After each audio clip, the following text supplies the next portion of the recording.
So thank you, everyone. Thank you so much for joining. My name is Aleyah Ewing. I'm going to be moderating tonight's forum. I organized this event because I started working in city politics about 3 years ago when I was 17. And when I started, I noticed that there was very few resources and opportunities for candidates that are down ballot candidates to speak. Down ballot candidates are park board, school board, water board. They usually get a lot less attention in the media and unfortunately with the literature and stuff on your doorstep as well because they are down ballot candidates. They're less contentious races than city council and mayoral. So because of my work on campaigns in the past, I knew that these candidates were not getting the same amount of exposure time. As you know, that this is one of 2 forums where park board candidates get to speak. So thanks, Robert.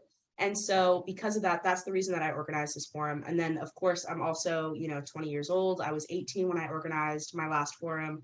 And the reason why is because I also know that it's really difficult to look through all the literature on your doorstep and figure out who you should be voting for. I wanted it to make it really easy for the youth to be able to just watch one forum, hear all the candidates, and then be able to just cast their ballot right then and there. I also did wait until after the ballots were casted to organize and not organize, but to host this forum. That way, if people are interested in filling out their ballot as they're hearing you guys speak, they'll have the ability to do that.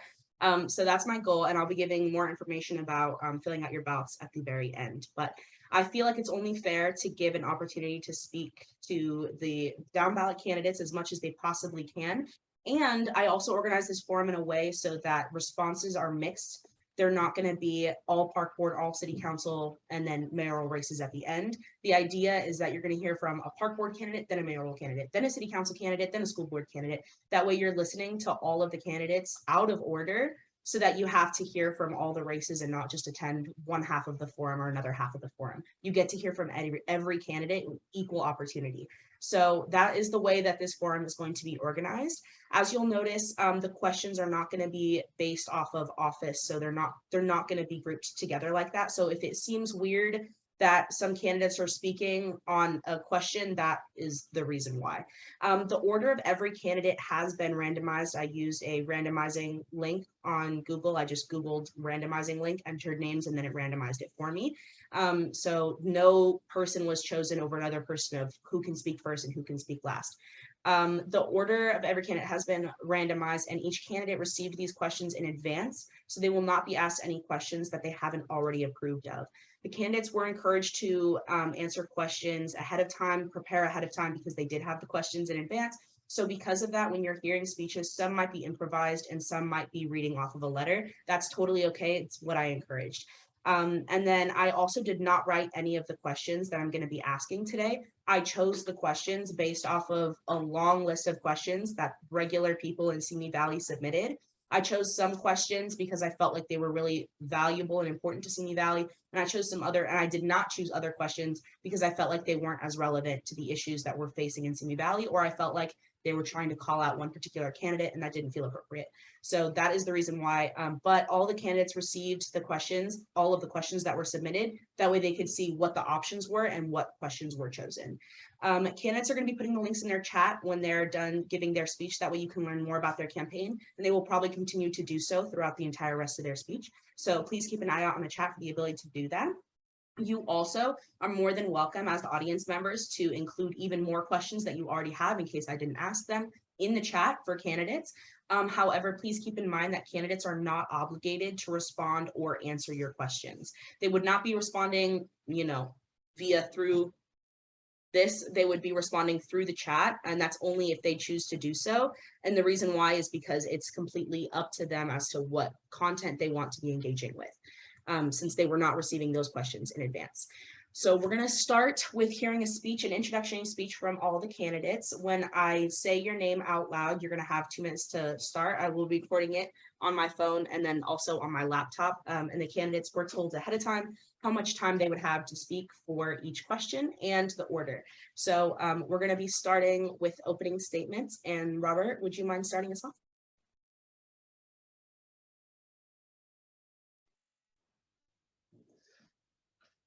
Well, yes, I feel honored to be able to speak first. Aleyah, I met you maybe 2 years ago or something, a little bit more than that or less than that, give or take. Unbelievable. Just an amazing person. This is a great service to Simi Valley. A lot of you today, if you're meeting me for the first time, I'm not surprised. Might talk like this because I'm a cancer survivor. And you probably don't know too much about me. This might be the first time that you see me because I have one sign in Simi Valley and I'm on the website, just like they give you when they're going to build a development in Simi or they're going to pass something in Simi. They say, well, it was on the website. You didn't see the sign. We gave you a notice. Well, you know, on October 10th, in about 5 days, but just being on the website and a very confusing staff report, they passed a $400 million deal without any input. I mean, I went there, I could barely even find it. I had to ask the city clerk for help. So these are real things that are going on in your city. This is really excellent forum that we're having. We need to get more involved. I'm running for this position because I'm really good with people. And this is the time right now that we have to realize that we are being fooled. This is easier than, excuse me for maybe not being PC, taking candy for a baby. They have a formula to win in Simi Valley. So good, they tried to patent it. So listen, don't be fooled by advertising slogans. It's time to get out there and vote and be heard and stop this big time politics. Let's stop. Thank you so much. Appreciate that, Robert. If you wouldn't mind putting your information in the chat so more people can learn about you via email, that would be great. Joe, would you mind speaking next for 2 minutes? Not at all. Thank you, Aleyah, for hosting this forum. Thank you, and hi, everyone. My name is Joe Ayala. I'm a candidate for mayor here in Simi Valley. I'm a longtime resident, father, husband, and native CWA president. It's a broadcast union that represents most of the broadcast technicians. It's a private union that represents most of the broadcast technicians in Los Angeles. I'm running for mayor because today families worry about keeping a roof over their heads, paying bills, and keeping food on the table. The cost of living is through the roof, and as everybody knows, gas prices are going sky high. We've finally seen a little bit of reprieve, but things are still not back to where they need to be. I think that Simi can and should be a place where everyone has a voice, housing, equal rights, and a living wage, and is welcome. I'm a union representative, and I understand the challenges facing both executives and workers in our city. I'll advocate for local businesses, workers, and families by providing strong leadership and community services to build a brighter future for our city. When Simi Valley families are forced out by unreasonable cost of living, lack of opportunity, and little government support, businesses and communities suffer. It's my top priority to bring back thriving wage jobs and workforce housing. I'll advocate for community service and job training programs that will create jobs and prevent crime.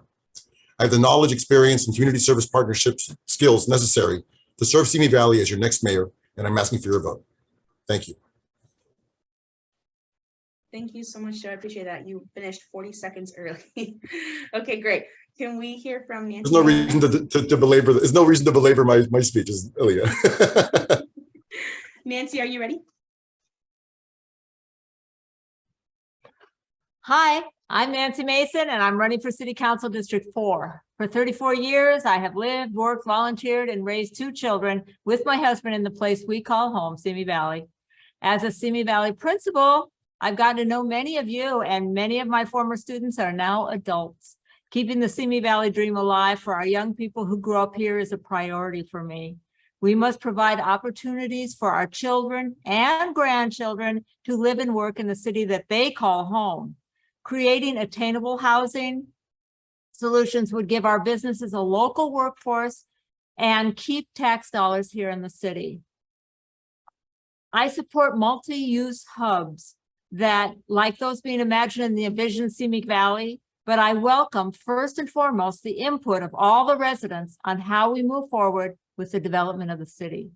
One thing that sets our city apart is the strong willingness of the residents to give to the less fortunate who live among us. I witnessed this firsthand when serving as the directors for the Stillwater's Pantry, a food distribution center, for the last 9 years. I've worked with the Samaritan Center, Sarah's House, Interfaith, Food Share Oxnard, and the Interfaith Council. I've spent my working life bringing people together for the common good, and now I look forward to putting my leadership and consensus building to use in the broader service of our city. As a Simi Valley City Council member,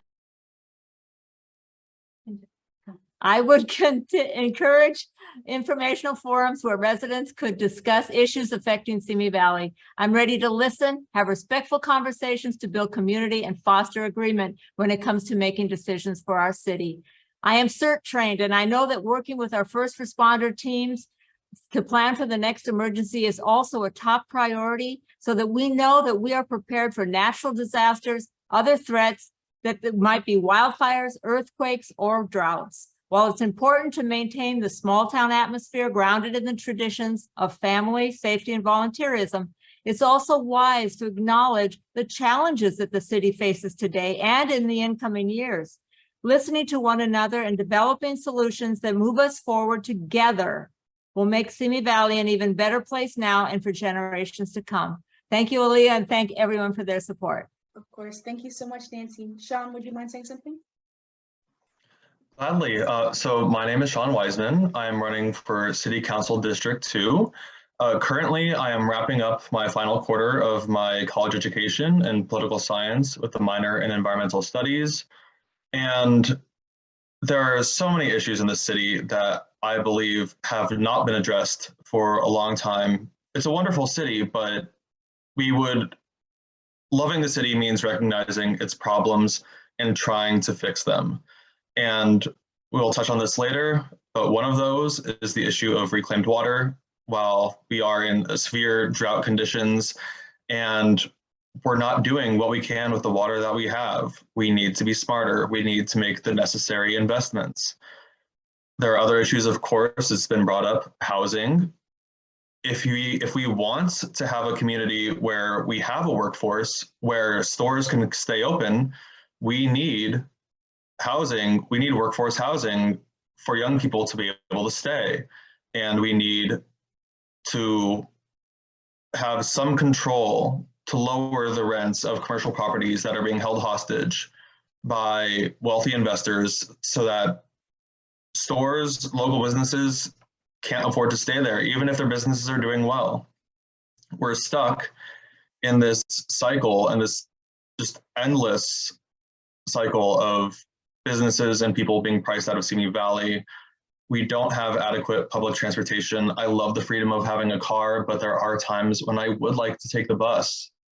It would be, the reason people don't use the bus is because it's not convenient to do so. We need to make it convenient. We need to make it accessible. And personally, I, of course, I wanted to take on these issues. I wanted to enter public service, but running for office was not in my original plans, but somebody had to step up and take on these challenges. And my education doesn't necessarily make me an expert on anything. I will never claim to be an expert, but it does give me a strong basis for understanding the issues and communicating with people. Thank you. Sean. Kristina? Thank you. Thank you all. First, I'd like to express my gratitude for everyone for taking time out of their busy schedules to learn more about the local candidates for office, and Aleyah, to you for organizing and hosting this forum. My name is Kristina Pine, and I am running for Simi Valley Unified School Board for Area D. I grew up in the Valley, and I attended Cal State Northridge, where I earned my bachelor's and a California K-8 teaching credential. I also have a master's degree in education leadership from Teachers College at Columbia University. I'm a middle school teacher. I'm in my 16th year of teaching, and I've lived in Simi Valley in Area D since 2011. I'm married to a teacher, and we have 2 children who attend a Simi Valley Unified Elementary School and have since kindergarten. I've been an active school volunteer since our oldest started, from room parent to PTA chair for Spirit Wear and Teacher Appreciation Week and more. I currently serve on the PTA Executive Board and volunteer for pretty much every opportunity, both in and out of the classroom. When I learned that current Area D trustee Scott Blau was not running for re-election, and the person running for his seat unopposed was opposite to my ideals as both a teacher and a parent, I felt compelled to run. If not me, then who? It's sort of cliche, but it describes my situation. And as soon as I mentioned that I was thinking about running, the outpouring of support was really overwhelming, both on social media and from the community members that I spoke with. So if elected, my three main priorities as a trustee would be equitable allocation of resources across the district, building community across schools, and supporting whole child education. I ask you for your support and your vote. Thank you. Thank you so much. Dawn?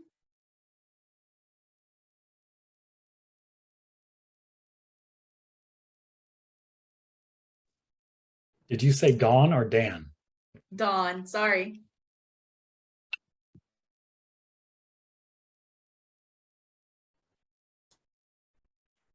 Is your audio working? Let me ask to unmute.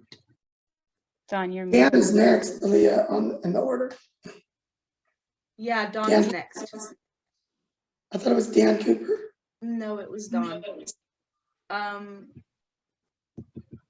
Is your audio not working? We can move on to Eric for now, and we can come back to you, Dawn, if it starts to work again. So you want me to go?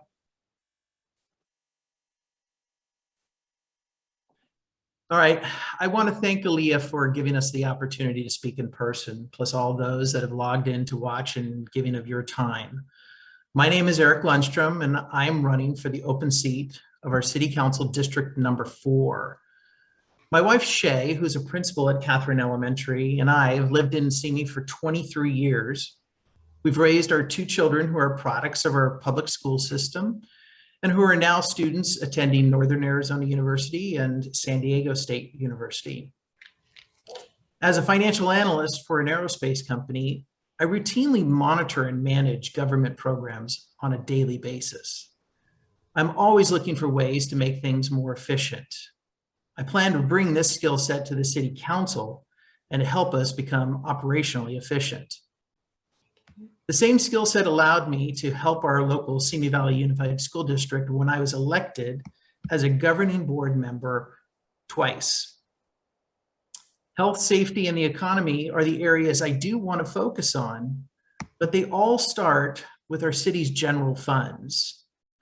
The past poor business decisions and not so transparent large financial agreements like the pension obligation bond should always be disclosed with the public before any action is ever taken by the council. This will change with me on the council. So as an experienced, twice elected governing board member, I'm not just an option. I plan on being the solution. So on your voting ballot, they save the best for last, and please vote for Eric Lundstrom. Thank you very much.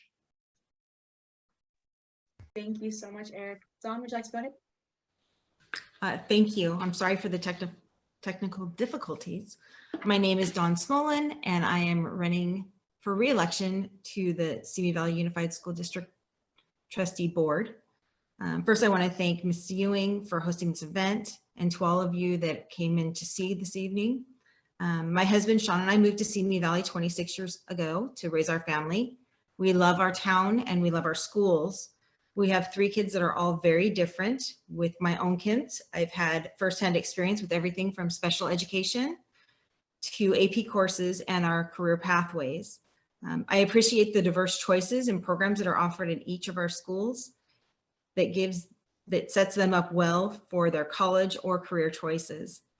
I've been a volunteer in our schools for the last 23 years, serving on a variety of PTAs and PTA roles. For many years, I've run the citywide Junior Olympics program to support elementary school students across our town. While this program is daunting to run, the joy of the students' faces as they come off the field with the confidence they build is something that I am proud to be a part of. For the past 8 years, I've actively been involved in the Every 15 Minutes program at Simi High School and Royal High School to bring awareness to the dangers of drunk driving.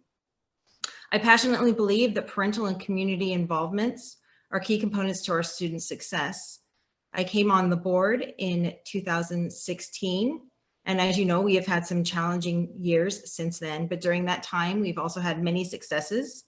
During my tenure, we have upgraded the high school stadiums, built NPRs on 3 campuses, updated student technology, updated more than half of our classrooms. We've added full-time intervention teachers on each campus and 13 new counselors, 7 elementary and 7 high school. While it might be a small thing, I'm glad that we have added filtered water and bottle filling stations on each one of our campuses.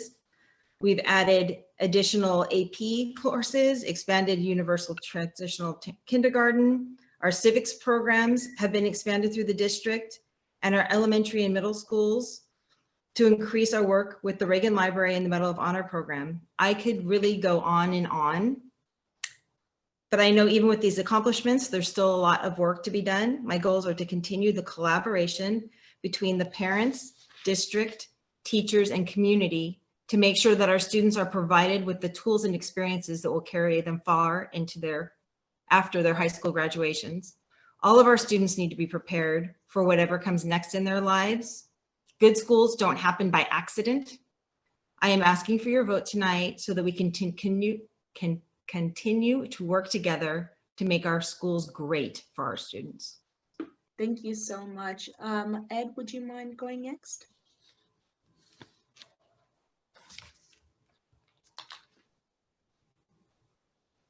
All right, sorry about that. My order is different on my sheet. So, all right, my name is Abele, and I am running for re-election to the Rancho Simi Park Board because I care deeply about the physical and mental health of our community.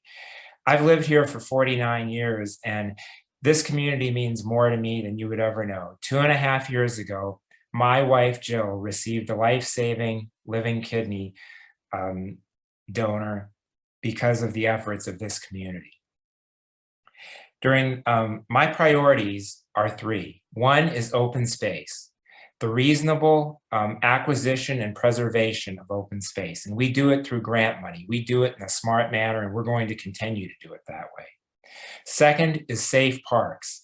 I'm proud to say that we've authorized a 3rd full-time park ranger, and we have great cooperation from our local Simi Valley Police Department. And with that, we provide our community with safe parks. And third, we're going to have questions about this, but our youth. I believe that our youth is our future. In my 6 years on the board, we've gone from being a good park district to a great park district, and we've done it with a bipartisan, nonpartisan approach. With that in mind, I'm proud to have the endorsements of the Ventura County firefighters, Simi cops, Park Board Chair Kate O'Brien, a Libertarian, Park Board Vice Chair Josh Gray, a Democrat, School Board President Scott Blau, no party preference, and 3 Republican City Council members. My heroes growing up were Dr. Martin Luther King Jr. and Ronald Reagan. They spoke to different constituencies, but they spoke about the power of the people. And I govern with people in mind. People belong in our parks, and our parks belong to the people.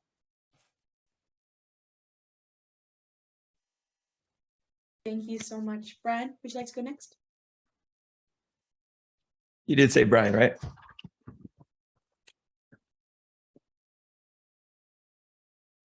Sure, I'm Brian Dennert. I'm a teacher at Royal High School. And at Royal High School, we have a partnership with the Reagan Library to promote civics. I mentioned that as a part of the last questions about civic involvement. I don't think you'll meet anyone almost that would say that Royal High School is not a leader, not just in our community, but statewide in civics. We've been honored multiple times with statewide awards. As a park district member, I'm very interested in after school clubs. I visit them often to learn directly from the employees there what they need, and I talk to school board members and school district staff and supporting them because working families can't all pick up their kids after school. I'm a member of every PTA in Simi Valley. You could do that online, and if someone wants to be involved locally, if they're not a member of the PTA, I would ask, well, why not? I want to protect and buy open space. My record on that is pretty widely received in a positive light. I've worked with State Assembly member Jackie Irwin to buy open space in the northern hills of Simi Valley so that it'd be open for wildlife, but it wouldn't be shut off. It'd also be open for hiking and biking. So I'm proud of my record there. I want to build a bike park. I'm going to mention that multiple times tonight, but we need it. We had one in Simi Valley, it's gone, and we need a bike park.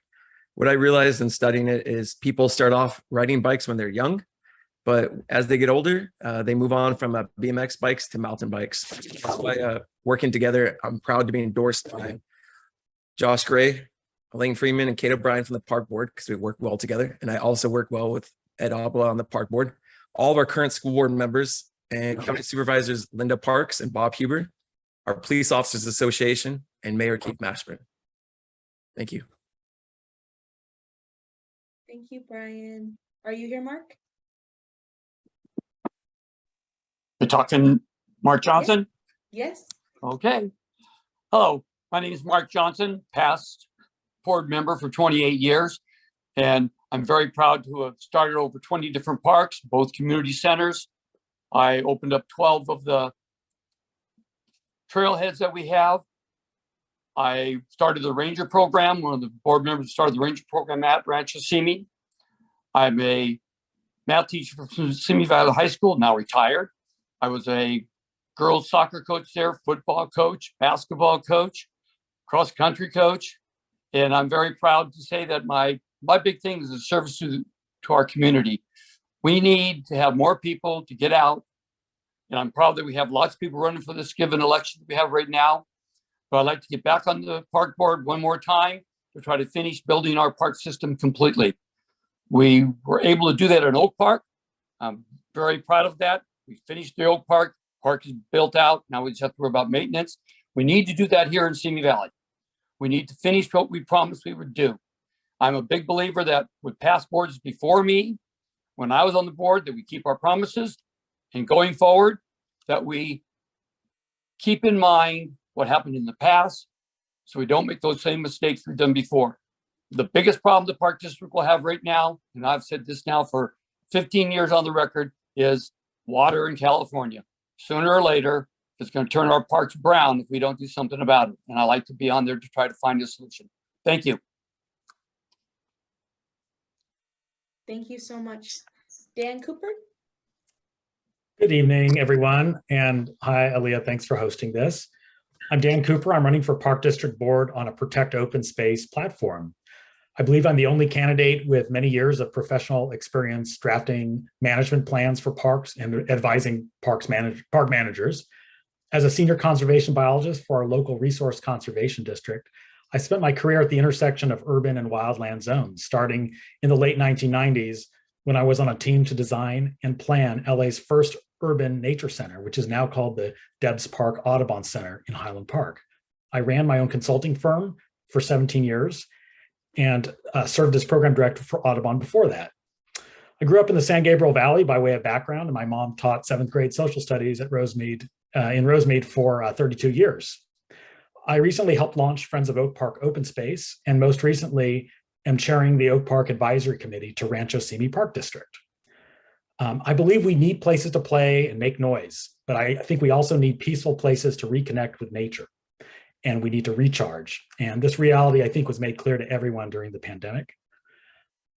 Importantly, I have no pet projects. I'll make suggestions, I'll hear ideas, but I'll respect public opinion. And if a bunch of people come out to a public meeting opposing something, I'm not going to support it. I think we're going to continue to see threats to parks from park users. They could be electric drones buzzing overhead. They could be e-bikes speeding by you on trails when you're not riding an e-bike. They could be proliferations of informal campsites and outdoor kitchens that we see popping up all over the place. So like I said, as member of the Oak Park Advisory Committee, I've tried to weigh and balance all these different needs of park users, and I look forward to doing the same district-wide. Thank you. Thank you so much. And I believe that is all of our candidates today, right? Did I forget anybody that I maybe forgot? No? Okay, great. So this next question is going to be for all candidates. This is only going to be 1 minute each, so it's going to be 12 minutes total that we should be hearing. Ooh, that's the timer. So Kari Coppinger asks, while thinking about the body of office that you are running for, what is something good that is happening right now within that group or office? What is a positive contribution you think you could add if you were elected? And we'll start with Brian Dennert.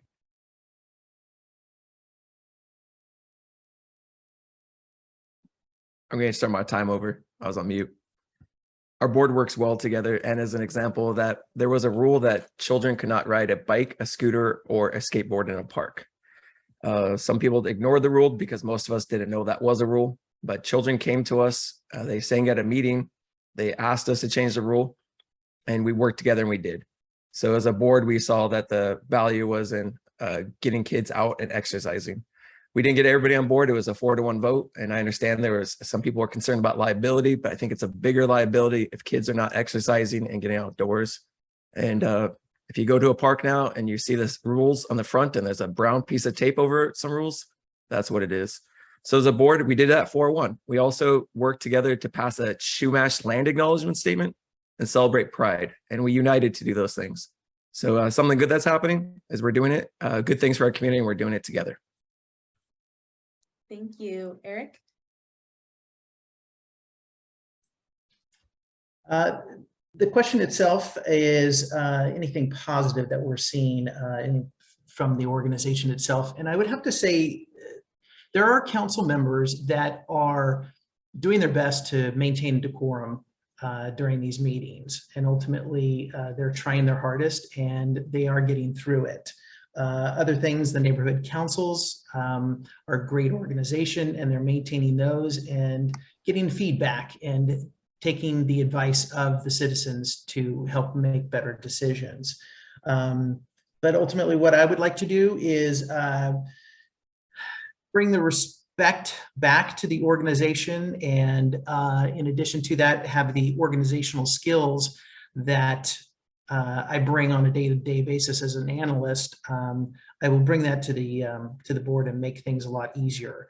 So in addition to that, is the goals of transparency are most important to me. So thank you. Thank you. Sean? I'll be honest, you are really testing me here with this question because there's not a whole lot that I like that our city council is doing. A lot of people are frustrated and want the incumbents out. But one thing that I think is good, despite the fact that the process was not the most transparent, as Robert mentioned earlier, we have staff reports online, but nobody really knows that they're there or how to access them, how to understand them. But our city council did renew our partnership, our agreement with Waste Management, blocking out other potential bidders who really don't have the best interests of the city in mind. Waste Management is a solid company. It's unionized. They provide excellent service. They show up to community events, and our city council kept us working with them and did not waste time and money. Maybe it was necessary, but overall the outcome was good. Perfect. Thank you so much, Sean. Dan Cooper, you're next. Yeah, just this a few weeks ago, I noticed in the Acorn an announcement for a bio blitz, and I've been running bio blitzes for years. It's when you go out with a bunch of naturalists. Rancho Simi organized it, and I showed up, and we used iNaturalist to upload our sightings, and it was great. We didn't really have that many people. We may have had only 8 or 10 people show up. I would take something like this and put it right there in the main community park with the duck pond there. I'd have the Audubon Society come in and partner and set up spotting scopes. So kids who are having picnics with their families, maybe do it on a Saturday afternoon. Those are the kind of things that I've been just doing in my career with different conservation groups around Southern California. And yeah, those are my ideas. Thank you so much. Robert, you're next.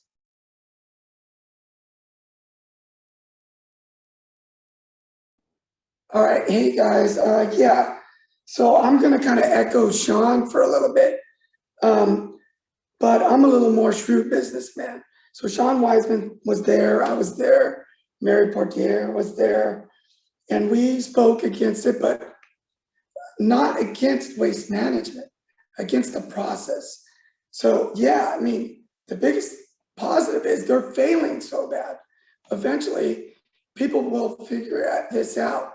Now, it is very deceiving. Sean is being fooled right now and thinking like, yeah, we didn't have to lose waste management. We had until January to negotiate with them. We didn't have to take the first offer. So we could have come back to the table. There was a city attorney there, and he should have been the first one to say, like, this doesn't go directly out to bidding. It goes to the people first. Doesn't have to go to bidding until like January of next year. So they made it seem urgent, like they really wanted to buy that shiny new car. Your dad would have got you some tires and a radio for that car. So thank you, and I think I'm out of time. Thank you. Ed? Thank you, Aleyah. Yeah, there's a lot of good going on with the Park District, and we're proud of it. I want to echo with Brian. He's been a great partner on the Park Board, and it's really appreciated.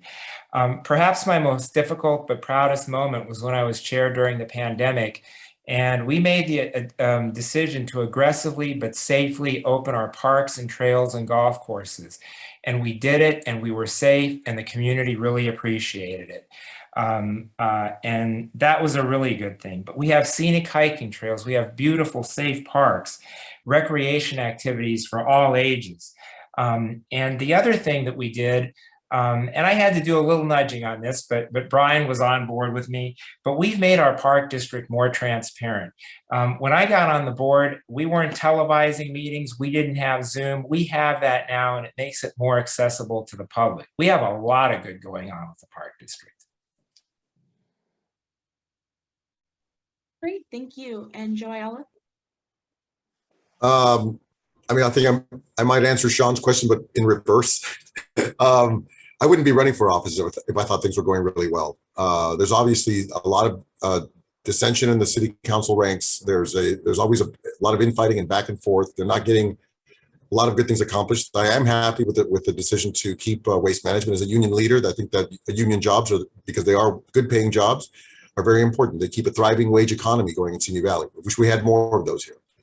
I am happy about, I guess, if there's anything, the youth program that was created recently. That was a really good program. I'm happy that the youth is stepping up. I'm a huge advocate of youth involvement in local community efforts.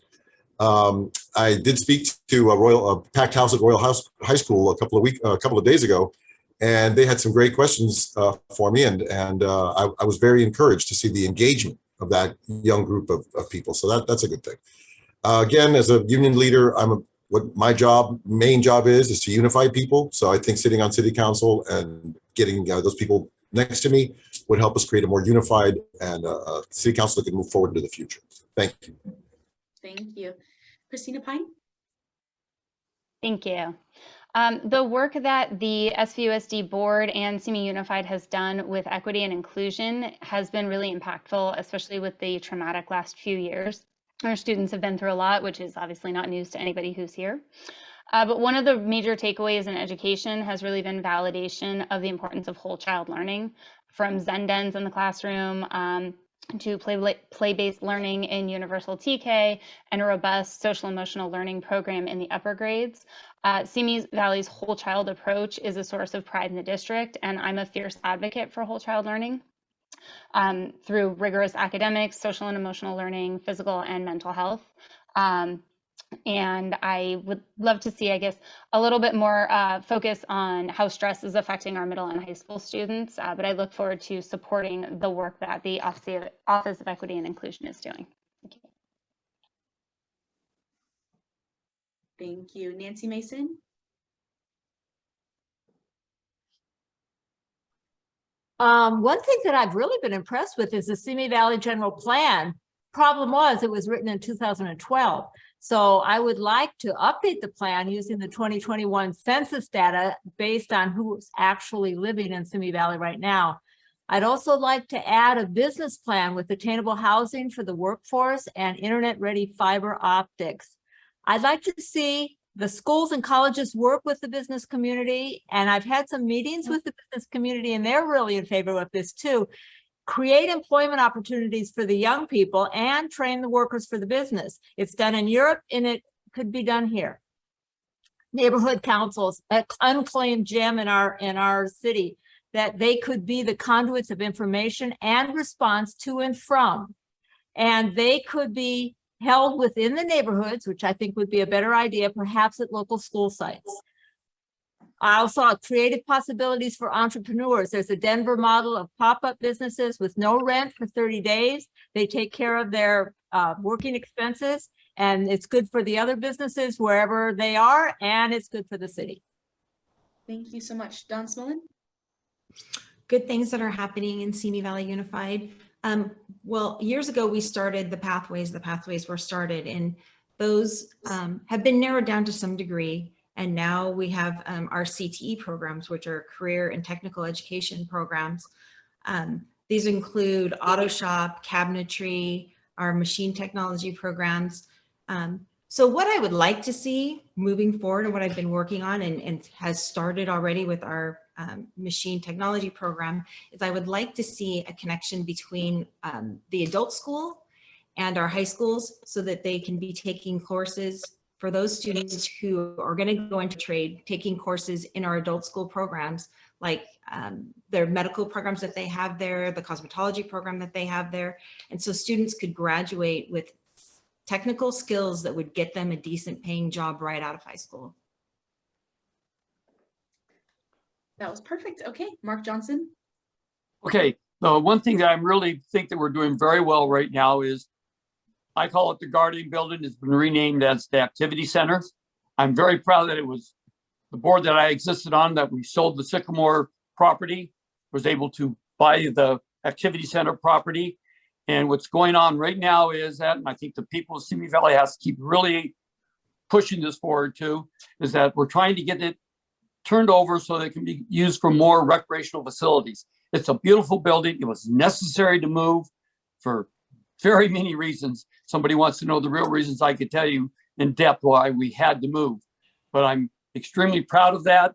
And that's the one thing I'd like to see finished, because it was something, I don't like leaving things unfinished. I want to see that done so that we can start using it as a revenue producing source for the district. Thank you. Thank you so much. Okay, this next question is for our school board candidates. You will each have 2 minutes to answer. Kathy Hinkle would like to ask, what do you feel qualifies you to be on the school board, and how will you use that to create a more positive perception to our community to prepare our students to succeed in their future? I'll also put the question in the chat. And we'll start with Kristina Pine. Thank you. So my main qualifications to serve on the school board are that I'm an educator and my children attend a Simi Valley Unified School. While being an educator is certainly not a requirement to serve on the school board, it's helpful when looking at policy to have people on the board who do have some idea of what that's going to look like when put into practice. I've spent 15 years in middle school classrooms, in addition to a lot of volunteer time in elementary classrooms. And my main focus is, and of course will continue to be, serving and supporting all of our students. Which brings me to my other qualification. I have a stake in our school district being successful too. Actually, we have 2 children in a Simi Valley elementary school, and I've been very involved there since our first child started kindergarten. I am invested in the success of our schools, and I've demonstrated my support both as a volunteer and simply by entrusting Simi Unified with the education of my children. I think the combination of these gives me a unique perspective on the school district and would enable me to be able to represent all voices and views in the community. Thank you. Thank you so much. Dawn? The qualities. So I'm a parent. I have 3 children. Yes, they have all graduated from our schools, but I've been involved since day one when they started. I have 2 students that had IEPs during their education in Simi schools, which gives me a unique perspective, because I'm the only board member currently or potentially that has any expertise or any participation in what it's like to be a parent of a special education student. The 23 years I spent in our PTAs and running events, and the relationships that I've built within the district office, with our teachers, and with the many community parents and volunteers, whether it's been through soccer, whether it's been through the boosters, many other things that I've been involved in, scouts. I have connections all over the district and with the Education Foundation.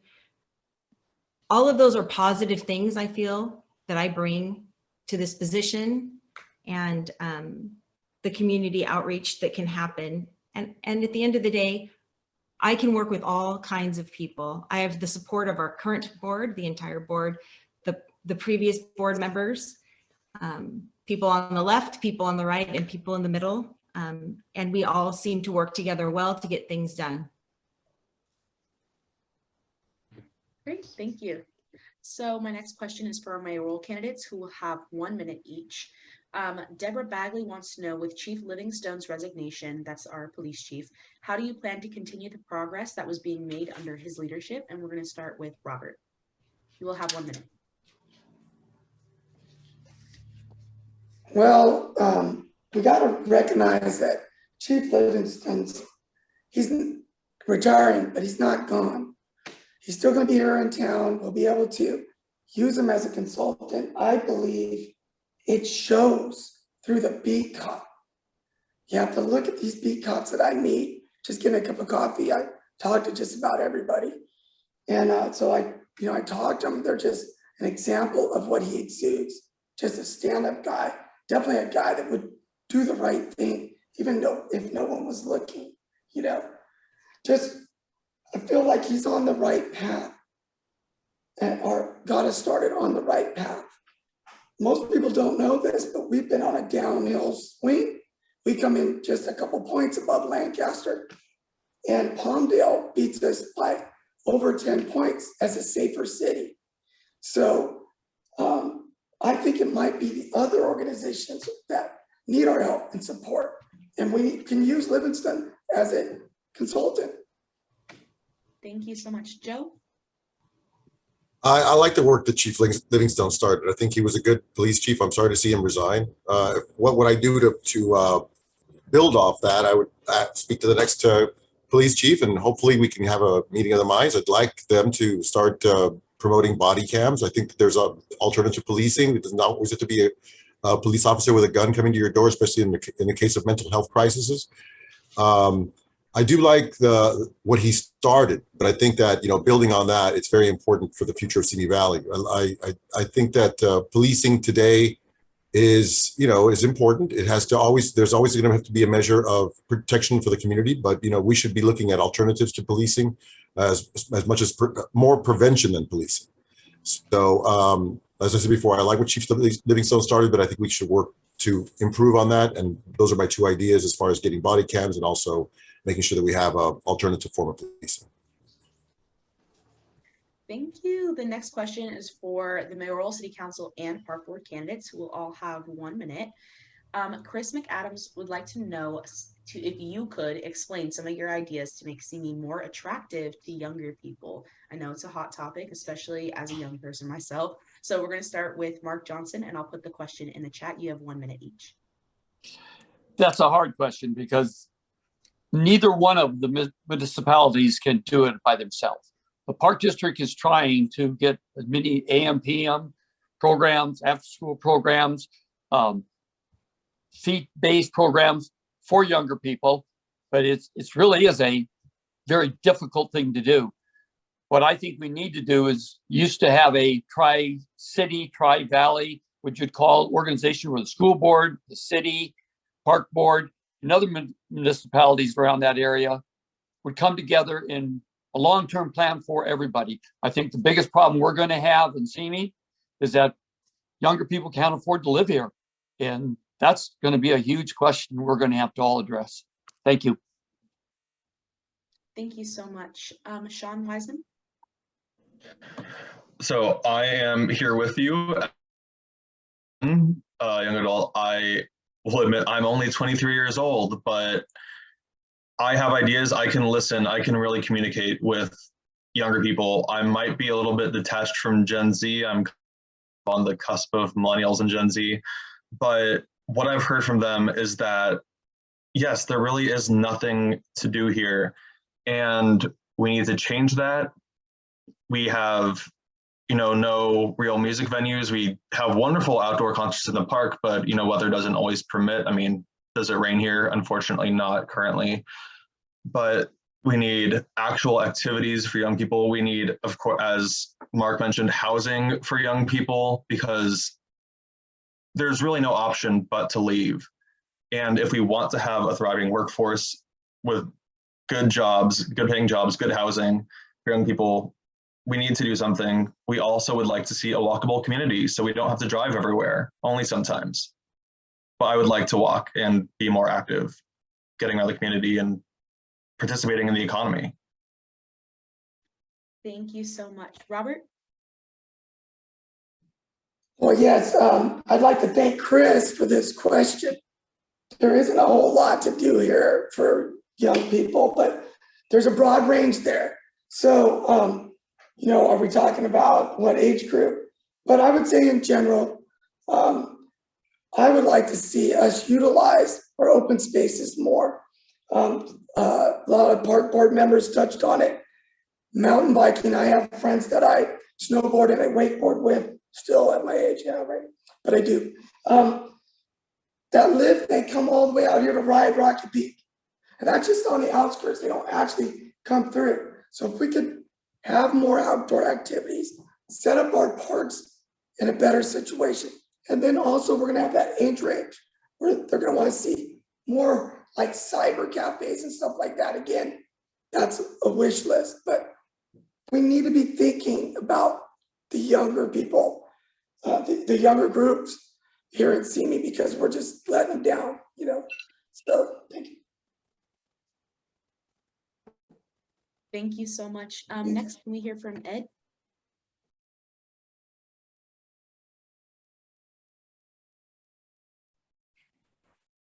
All right, thank you, Aleyah. Again, my order is a little mixed up, so I don't know when I'm coming up. So yeah, again, I'm proud of what we've done at the Park District level. We provide a variety of things for the youth, team sports, gaming. I know when I first came on the board, I really pushed for it, but we have a creative staff that got a teen center going at Barrelwood. There was a little bit of a hiccup because of the pandemic.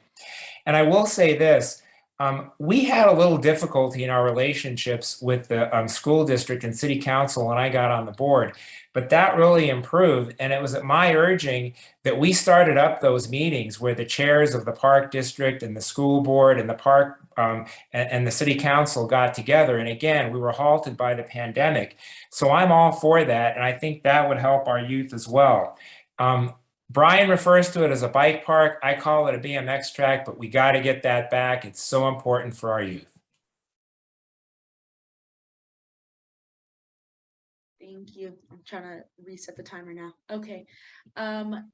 Oh, I lost the order. I'm sorry. I think Joe, Dan Ayala, Cooper. you're next. Dan Cooper. No? I see Dan Cooper. Yeah. Okay. Dan Cooper. Okay, I'm not following any order. I'm perpetually surprised. Well, my two young people are 12 and 14. They don't leave their room. So I wish I could tell you some ideas that they might have, but yeah, I agree. We need to think about like what age we're talking about, whether it's young adults trying to afford a house or get the mommy and me set. So I'm not really sure. And I'm really open to other people's suggestions. Just enjoying the conversation. I don't want to speak on behalf of Chris, but I'm pretty sure the question is referring to young adults. If you have any thoughts about that. So next we can hear from Eric. Sorry, I just have to say, do we want Christine? I think in the order, was Christine ahead of me too? Or did that list change? School board candidates are answering this question. Okay. All right, so sorry about my confusion there. Okay, so overall, it's a great question. And I was wondering about the younger people, what ultimately that meant. And it's always hard for, I hate to say it, as an older person now, to say that I'm gonna have the answer for the younger people. Because my kids that are in college would tell me, Dad, you have no idea what we want.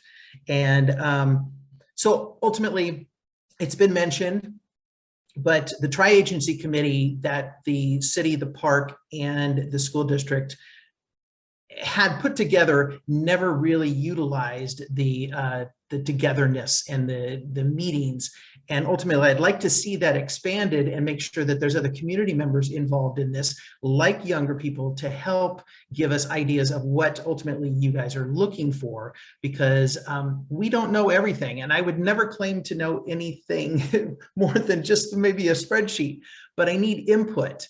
And that input has to come from you guys. Thank you so much. Brian Dennert? This is an easy question and I'm excited for it and I've been studying it. The first thing I'm going to say is we need places for students or young people to play music. That includes at our activity center. I asked as a part of the plan that would be included. And I also asked that before concerts in the park, since we've already set up all the equipment, that they could play there. Those two suggestions came to me from Aleyah. Aleyah, thank you for those. You mentioned it and I researched that. I think we also need, when we say build a bike park, what we're trying to set them off is to start young and then mountain bike throughout their life so we can get a lifetime of fitness. I asked the youth council, which is the Simi Valley Youth Council, to get involved with the park district, and they met with the park district staff and now they attend our meetings and they give input and suggestions. So as Eric said, we might not always know what the young people want, but I went out, actively found them and brought them to our meetings. And then I also participate and help them with their service projects so that they could get involved in the community and serve others. So that means the Arroyo, which is the bike path. I didn't just ask them to go do it on their own. I jumped into the Arroyo with them and helped them clean it up. So when we talk about stuff for youth to do, I'm there with them as a teacher and as a dad. Thank you so much. Joe? I'm glad you asked me this question. I was actually speaking to Chris about this about a week ago. And I was kind of facetious when I said we should open up a Dave & Buster's, but I'm not completely facetious about that. Because I think that there is a need for, and this is a broad age. If you guys have ever been to Dave & Buster's, there's a broad age range of people that go there. But more than that, I really think we need to recreate or re-envision what our mall looks like today and what it is, how it's being utilized, and make it an entertainment venue, a place where people of all ages can go and enjoy themselves. A great example is what's happening in Burbank at the Orange Grove. Brian, you hit your mic. At the Orange Grove Center, there's a lot of, it's a great space for walking. It's a great space for having fun. You can go see a movie, you can go eat, you can have a couple of beers. There's a lot of things that everybody of all ages can do. And I think we can do that in Simi Valley. And that's what I was asked yesterday, by the way, at Royal High School as well. So those are my answers. Thank you so much. And last but not least, Nancy? Well, I have two kids in their 30s, and I can tell you that they don't know what's going on in Simi Valley. I was talking to a city worker the other day who said, Nancy, you got to have something there that we can come for. And so I asked all the tellers in the bank, and I said, so where do you guys go on a Friday night, to have fun? And they named a bunch of our neighboring cities. Not one of them said there was one place in Simi Valley that they went to. I have been to institution with my kids. I have been to all the places that they like to go to. We have nothing like that. But also we have to think about attainable housing. I have two kids who can't live in Simi. We have 25 to 40-year-old kids that are back with mom and dad. As we've been canvassing, I've met them, and they're living with mom and dad because they can't afford housing. We need to look at active recreational places. I hate to break it to you, but my kids are not going to go hang out at Denny's, and it's never open past 9 o'clock anyway. We need to have a business plan with the focus, like Santa Clarita did a thing with Disney, and they now have housing, jobs, entertainment, all built about the workforce. There's a place in Grand Sky, North Dakota, that has a technology hub that's done exactly the same thing. Our businesses could have a focus and a plan that would bring not only the workforce in, but it would create a young organizational place for these kids to live. I moved here from the Simi Valley 34 years ago because of affordable housing when I had babies. We need to keep moving. Thank you. This next question is for our mayoral candidates. It's going to be 1 minute each. The question is long, so I'll make sure that I put it in the chat afterwards. But the pandemic has unearthed a lot of inaccessibility in government infrastructure, whether that be only in-person meetings, inaccessible hearing times that coincide with working class people's schedules, lack of bilingual options, etc. The whole purpose of local government is to serve the people, but it is hard to engage when there are added administrative burdens in the way. How would you make government more accessible for folks with full-time jobs and city residents who may not fit the traditional mold or are unacquainted with their city structures? So to summarize, how would you make the city more accessible for people with disabilities and full-time students? Aleyah, can I interrupt you for just one moment? Yes. I have a different, I have a park board question next. Is that later or is that? That question's right after this question. Okay, thank you. Thank you. Let's start with you, Joe. What was the question? No, I'm just kidding. What would I do to make the city more accessible? I think that's a simple answer, actually. And we were doing it already. Hybrid meetings. I mean, we had Zoom. You could be in person. You could be at city council meetings. You could be on Zoom, or you could be at home. I mean, I'm sorry, at home or in person. Why that ended, I'm not really sure. Certainly the infrastructure exists because it was being done for almost 2 years, over 2 years. So that would be one avenue of doing it. Of making sure that everybody had access to what's going on in city council matters. And that's what I would promote first. As far as accessibility into the city offices, there already is a handicap access to anyone who wants to get in. They have the opening doors, so there is some accessibility already there. The city manager's office or the city administrative offices, or you can call, you can get online. There are multiple ways of access to that. But I think as far as city council meetings go, I would like to make them a hybrid meeting. Okay, great. Thank you so much. Robert?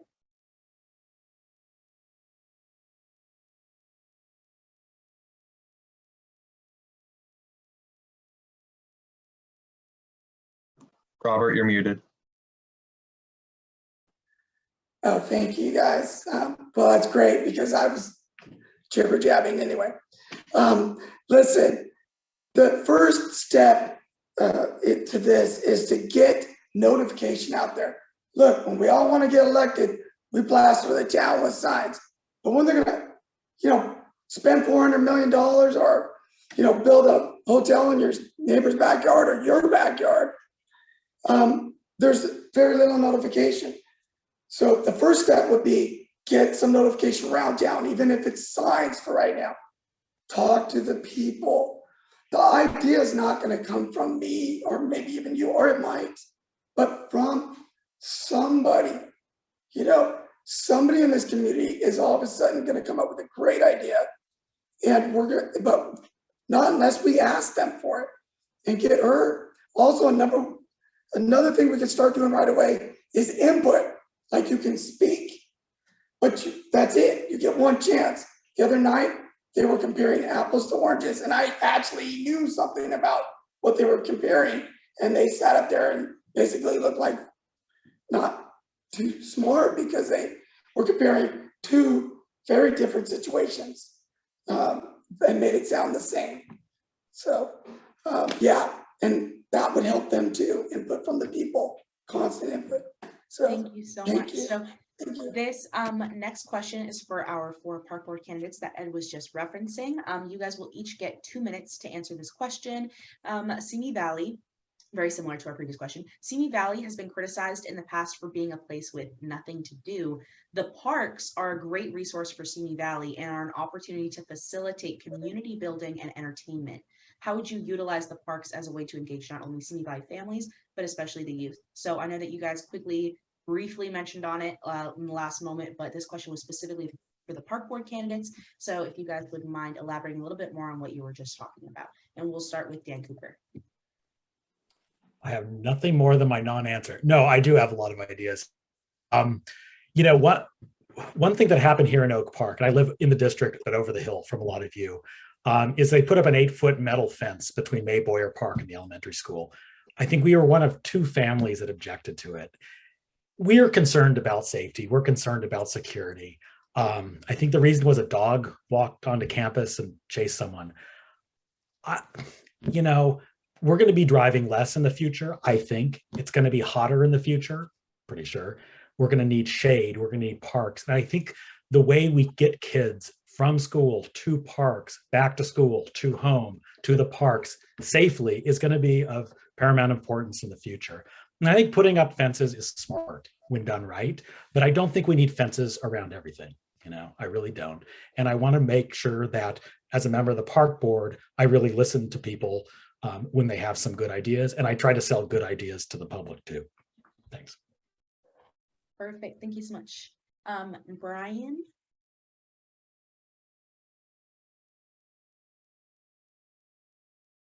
I'm going to speak in two different roles. My first role is as a teacher at Royal High School.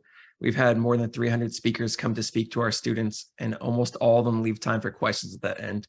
The reason for that is that young people can advocate for themselves and learn to say what they need in their community. And then as a park board member, I want to build another disc golf course, an 18-hole course at Oak Park County Park, so we can have low cost recreation available and bring more people to our community and get our community out there. And then as a board member, I worked with the school district to open up Polo Fields. In the past, some board members have criticized our school district and had not a good relationship and said they didn't respond. And I never found that to be true.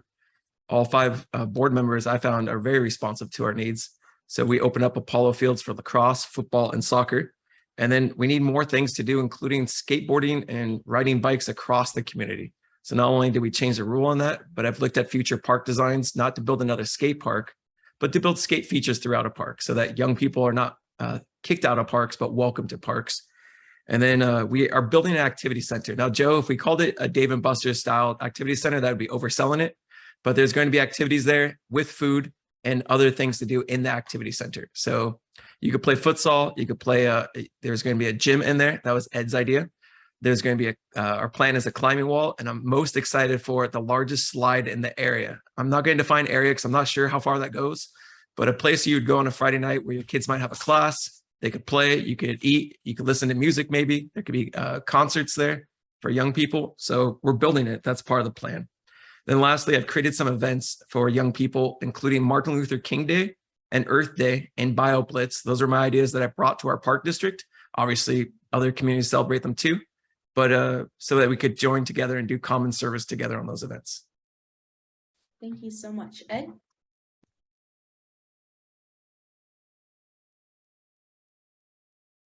You're still muted. Sorry. I'll start your time over. All right, so thank you. I appreciate that. So I already started answering this question before because I feel like I still think I'm in my 20s, and to me, younger people meant youth. So, but let me continue on. And by the way, I do give Brian credit on the MLK Day idea. And I was so jealous that he came up with it instead of me, that as soon as he did, I started pounding the table. And I made sure that we got that thing going in early 2021. And because of the pandemic, it was a small thing to begin with, but it's going to grow and it's going to be great. Look, Brian mentioned before too, bikes and scooters in the parks. It started off as a 2-2 vote. It was just me and Brian advocating for it. There's people in the community that can't even believe that we weren't allowed to have bikes and scooters in our parks. It's just using common sense. This isn't about doing things the way it's been done for 20 years or 30 years. It's about looking at now. It's about looking at the future. And our youth is our future. We have to focus on that. We've opened the skate plaza. We've got to get the BMX track open. Let me give you one other example. And the activity center, the whole idea for that is for our youth, but for families, so that parents have something to do there while the youth are using it for their programs. And let me give you an example that applies for youth and everyone else. I was approached by a citizen who said, we need improvements on the Arroyo Simi Greenway. Walkers, runners, cyclists use it. And I said, I think we have grant money for that. I brought it to our board. I pushed it. Those improvements are going to be done next year. It might have been another 2 years. We need to listen to the people. We need to listen to our citizens. And we need to remember that our youth is our future. Thank you so much. Mark Johnson? Well, it's interesting because almost everything that has been mentioned has been started years and years ago. The Royal Simi, I was on the original planning of the Royal Simi from the very beginning, from how it was supposed to be laid out and how it was going to be done. And Barbara Williams was the person who pushed it at that given time, for those people who can remember Barbara. And we found out that to build it, we had to go out and get grants because it was unable for the city or the Simi Valley in the park district to be able to afford it. And we did that. We got phase 1 and phase 2 done under grants. Phase 3, the city has a grant, and they're doing that right now. And the Royal Simi is sort of a gem that is not used. The design of the Royal Simi way back when was supposed to start all the way down here at Cuner, go all the way to Moore Park College, and you could get on a bike and go. We still need to finish that. Ed's right. That needs to be finished, but it's going to take a lot of time and a lot of grants. I also think that when Brian said that we brought up the Guardian building, that was a dream that we had 15 years ago when we started working into this to get this done. And so for me, a dream is something that you think about, then you go out and try to finish. And I want to finish that. I want to finish what the dream has been done for the people of Simi Valley. And my entire tenure, I always listen to the people first and foremost, not me, what the people want. And that's what I plan to do. Thank you. Thank you so much. So this next question is for our school board candidates who will each have 2 minutes to speak. Kathy Hinkle would like to know, what do you think is the biggest challenge facing our schools? And we'll start with Don Smollen. The biggest challenge facing our schools, well, one of the biggest challenges that is facing our schools right now is that there are national organizations out there that are putting obscene amounts of money into taking over our public education system. There are dark groups that rely on propaganda, and they are dividing our communities. The challenge really is to find a way to work through the issues and return to working with students and making students the focus of our education. You know, the easy answer would have been student achievement, but I definitely think taking the harder road on this question makes a lot of sense. You know, our children are our biggest asset and our biggest treasure, and serving them well is important, and focusing on all this other noise is frustrating. Thank you so much. Kristina? There we go. Sorry. Thank you. Okay, so I'm going to be talking about equitable allocation of resources. A lot of the projects outside of the standard day-to-day items like textbooks and basic student supplies go through a lot of red tape, and they take a lot of years, and they don't necessarily happen in order of importance. I'm sure that everybody has heard, or many of you have heard, my fence story ad nauseum, so I'm not going to repeat it here. If you haven't heard it, shoot me an email and I will be happy to regale you with it. But the bottom line is this is an issue that's really near and dear to my heart. But beyond security measures like fencing, you know, things like some schools have shade sails over their playgrounds and new furniture, and other schools have neither. In a school of choice district, I feel that we put some schools at a disadvantage by not ensuring that all schools have the funding and resources that they need to support all of their students. And, you know, equity isn't necessarily about everybody getting the same resources. It's everybody getting the resources that they need in order to be successful. So if elected, I would work with each school to ensure that the district resources are spread out as equitably as they can be. Thank you so much. This next question is for all of our candidates, and it's going to be 1 minute each. How will you support low-income families if elected? It's pretty straightforward, but I'll put it in the chat anyway. And Kristina Pine, thank you so much for finishing. I would like you to start again. Thank you. Well, okay then. Hello again. Thank you. So there's a lot of programs that are in place to support low-income families in our schools. A lot of them come from the federal or state levels, including things like free breakfast and lunch for all students, and obviously, you know, fed students, you know, that hungry tummies don't really work well for learning. But one of the biggest challenges that I have seen low-income families experience and continue to experience within our schools is accessibility and cost of before and after school programs. You know, families that work long hours and they can't pick their children up at, you know, 2 o'clock when school is dismissed, or even 3:30 when, you know, middle schools get up. So if elected, I would really seek to expand the availability and the equitable cost of before and after school programs in all of our elementary and middle schools, and work on the cost because it varies drastically based on the provider. And I feel that it really shouldn't be more expensive based on the school that you choose or where in the, a relatively small town you live. So I would love, I'd love for this to be, universally covered or reduced fare based on income. But my first step would really be to ensure that it's at least accessible for all. Perfect. Thank you so much. And Eric, would you mind going next? And then I'll put the full list of the order in the chat. Sure, no problem.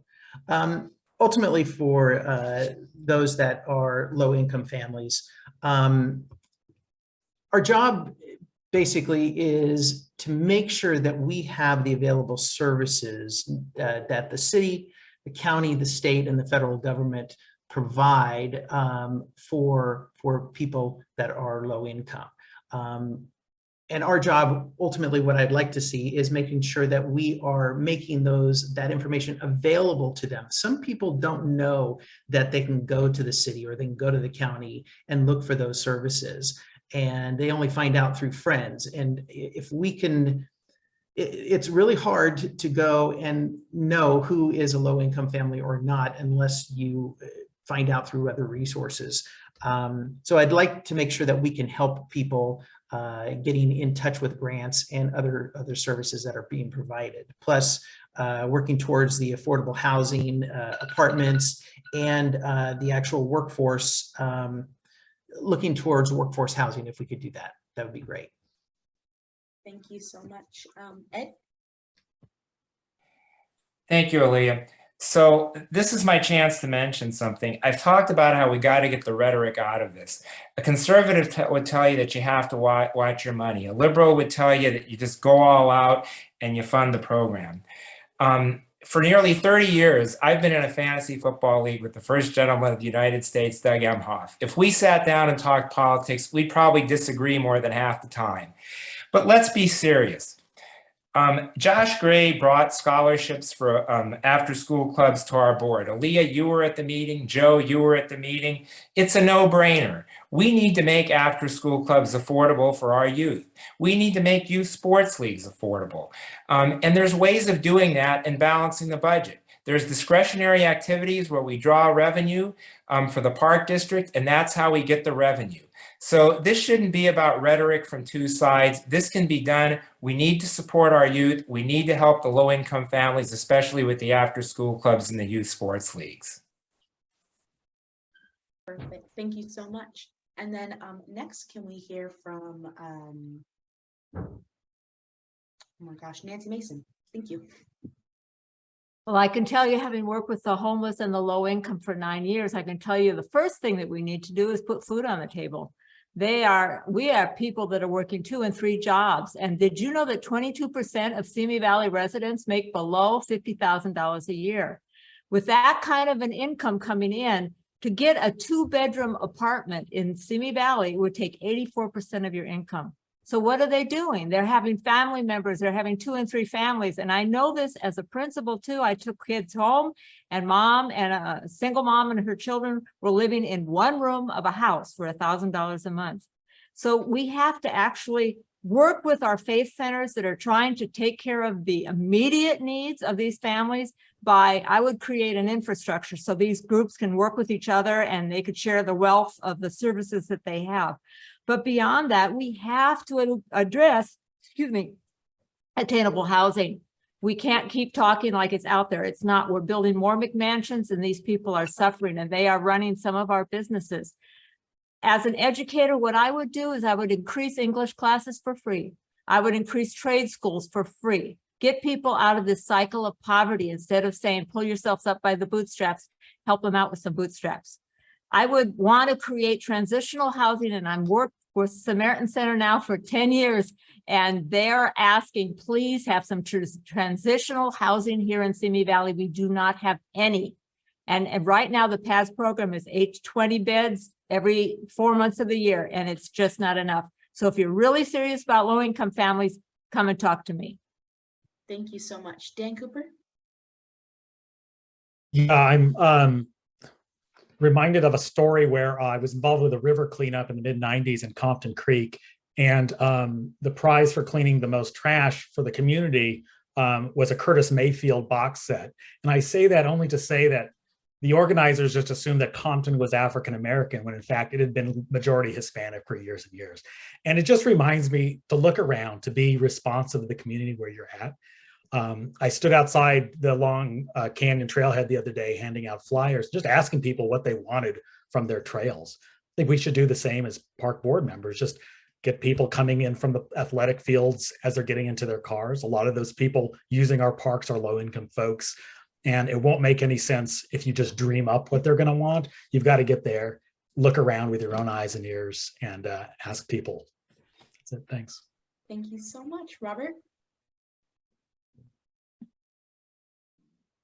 Okay, I know I don't have much time on this, but this is super important because Nancy and Ed touched on this.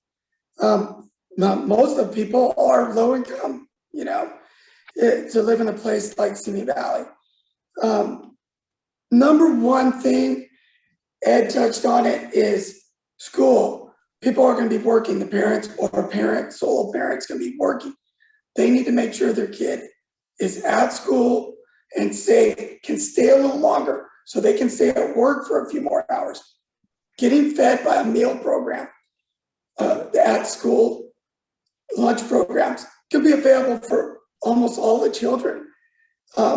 Also, after school programs and sports being provided by the school is a huge one. There's no reason why we can't bring back sports in a bigger way. Athletics in the middle school and up, from starting at middle school and up. And I'm not too sure if I went over my time there, but You did a little bit, but that's okay. Okay, thank you. Thank you. Joe? I just want to say, Nancy, great ideas. I can't wait to work with you.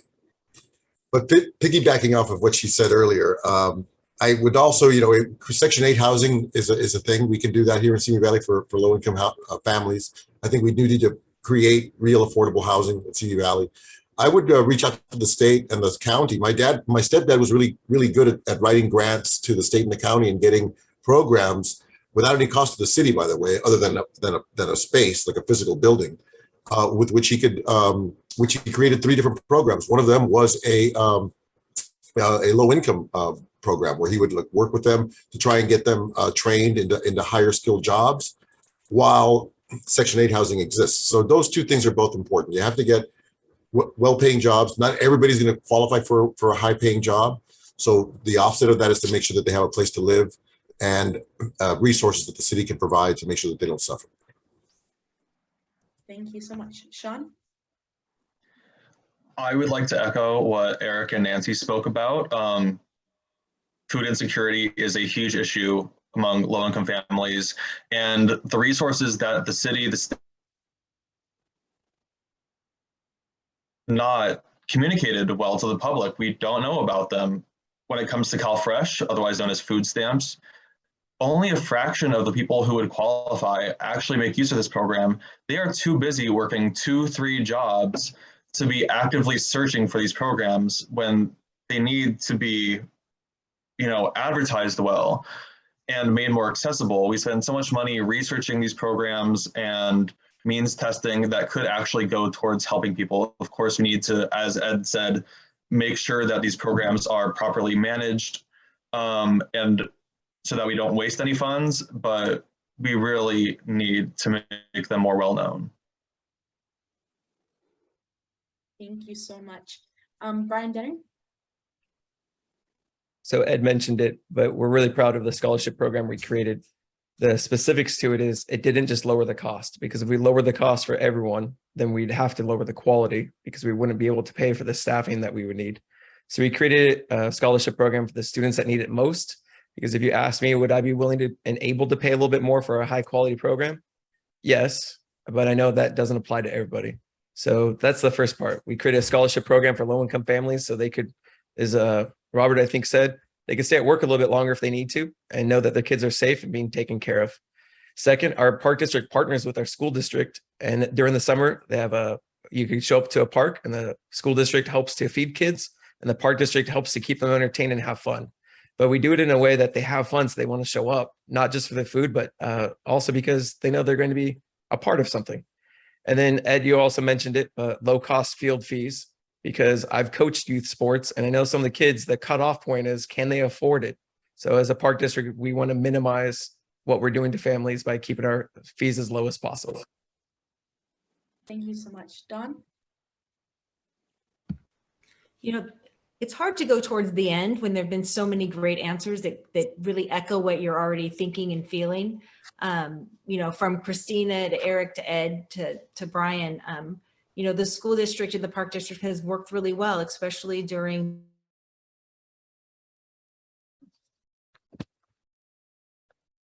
they did an excellent job on getting those grants together. Dawn, do you want to start over? Sure. Okay. I'm not sure where I ended, but Sorry. okay.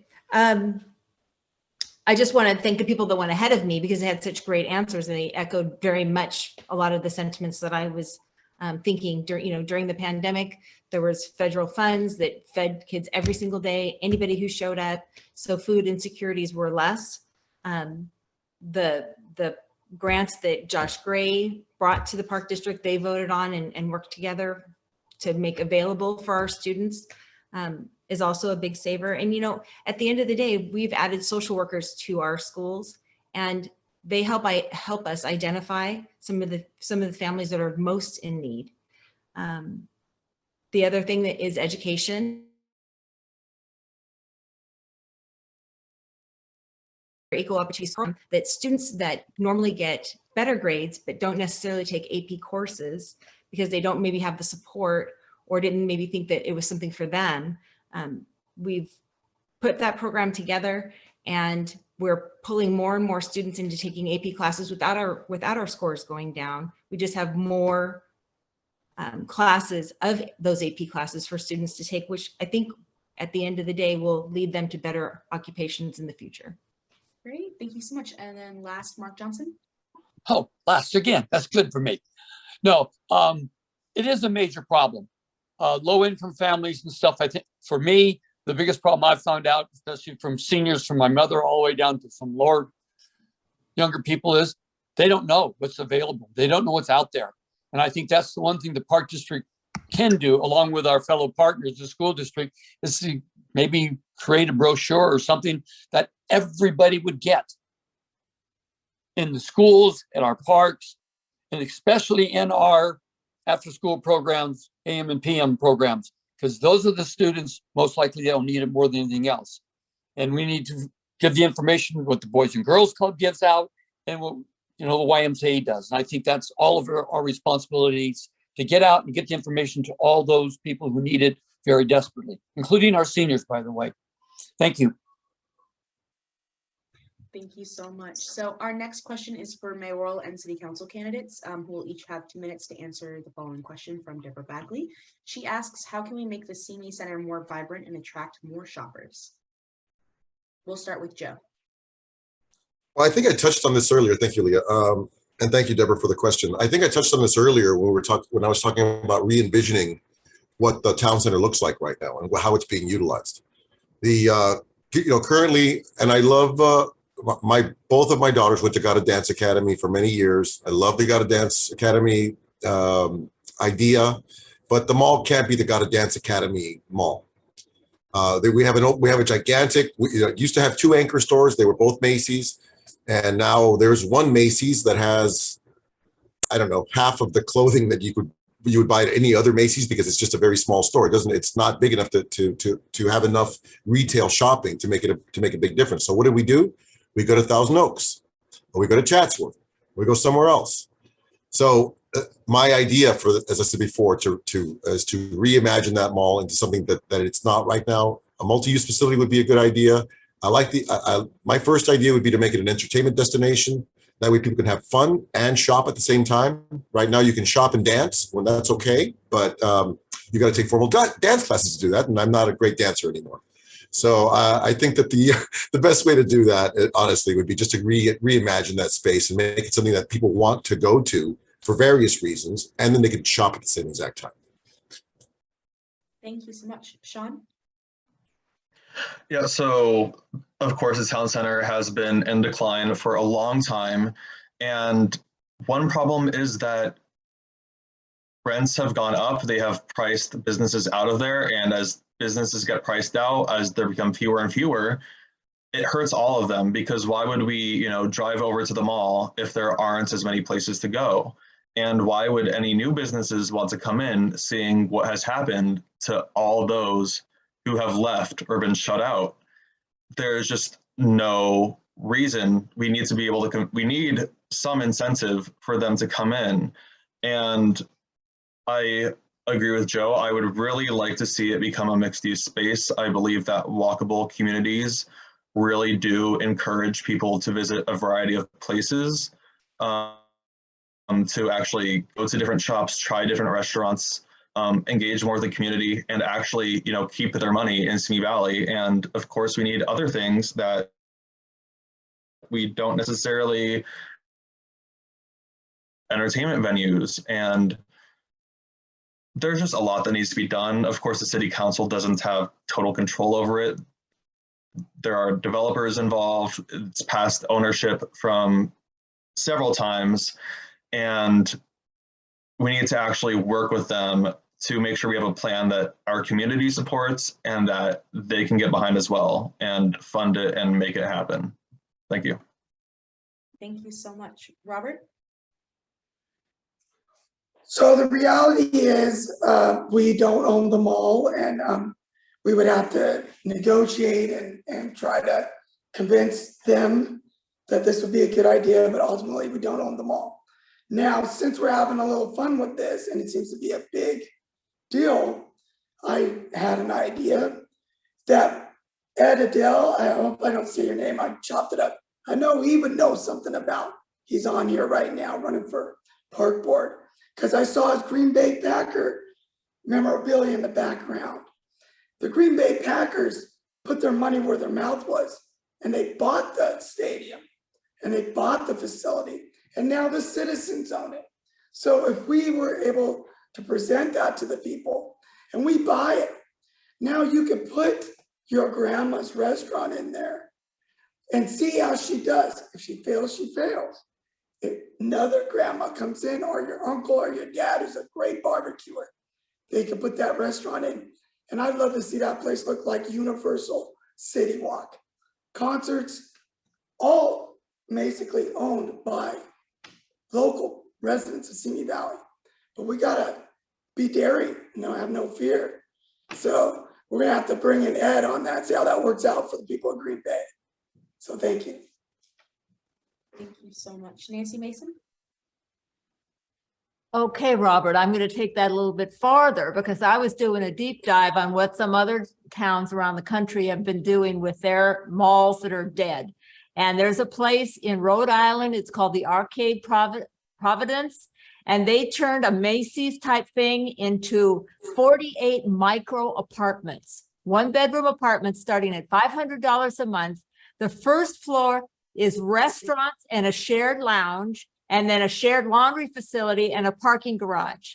And then outside of that, you have retail stores that everybody needs to go to: post office, drugstore, Trader Joe's, Michael's, any kind of store that, you and I go to, you just have to. And then think out of the box. We've got to reimagine it. It doesn't mean that one food store has to be replaced with another food store, or that one shoe store has to be replaced with another one. Think differently. This one was absolutely amazing. And talk about young people. They were flocking to this because they didn't even want stoves in their apartments because they never cook. I have two that don't either.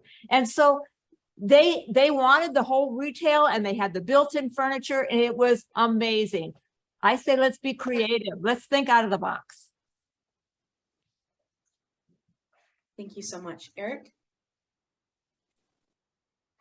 Well, I think 2 minutes is never enough on something like this, and we all have seen how the town center has developed over time. And I was on the neighborhood council back in the day when the idea was coming forth, and the statistics that were being used to figure out who would be doing the shopping there. And they were focusing on people from Wood Ranch or Big Sky, or even the future Big Sky, and then the Yosemite area of the new houses that were coming in. So that was like the target market that they were hoping for. And obviously over time, that didn't materialize. People decided to do their shopping in other locations. So now you have to go through a redevelopment. You have to figure these things out. But we also have to remember that this is private property. This is a developer or a mall that's owned by somebody, and we can't come in and tell them what to do. We can partner with them, and ultimately that's what we have to do. And when we do partner, we have to get the public's input. We have to find out, what do people want? And there was the question earlier of what do the younger people want? And that's what we have to do. We have to ask the citizens of what do we want to see, and make sure that the developer or the property owner actually understands that this is what the need is for the community. Don't go out and get a consultant and pay a lot of money and have them do some research without talking to the people in the community. Could we turn it into some apartments or multi-use? I would love to see that, because obviously we need more housing. And if you had housing in that area, maybe some of those people that were living there could actually work there too. So then they only have to walk to work, which is a great thing. Those two big buildings are long-term leases. And so the property owner says, hey, I don't have to do much to it. I'm still getting my money. But we want to make sure that they use it. And I do like the idea that Nancy brought up. Can you turn some of those buildings into affordable housing itself, or smaller apartments? I think we could. But ultimately, it's going to take a lot of work. It's going to have to take the whole community to actually get together and do these kinds of things and do the brainstorming together. So Robert brought up the initial idea, and ultimately we have to throw things against the wall, see what sticks. And ultimately, that's where we're at now. So we'll see what we can do. This question is for our city council candidate. So Eric, you will have another chance to speak some more. If you guys could please speak for 1 minute on your plans for contributing to water conservation, regardless of whether or not we are in a drought. And we'll start with Sean Weisman.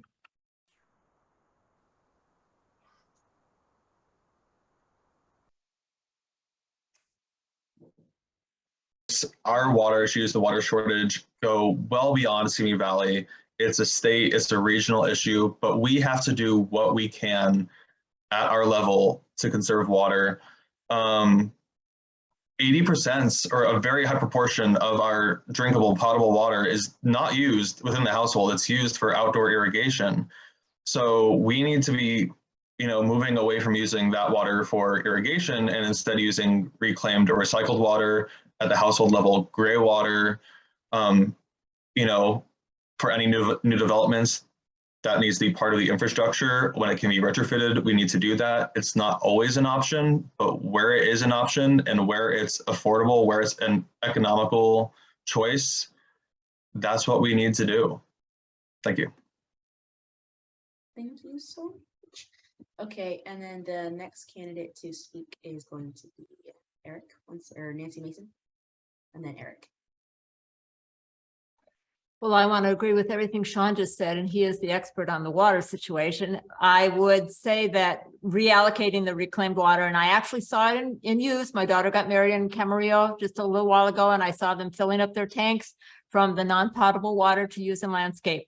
Besides that, we have to get educated in the use of gray water. Encinitas, which is a suburb of San Diego, recently approved an ordinance that all new construction had to come pre-plumbed for gray water use. Not hard.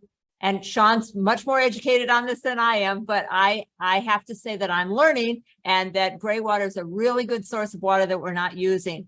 We also have to address the cause, which is climate change. If we don't do anything differently than what we're doing right now, I got this from the general plan that I really like, the 2012 general plan, 34% increase in community-wide greenhouse gas emissions from Simi Valley by the year 2030. So something has to change. We have to address this, and not just in the water end. We have to go to the cause.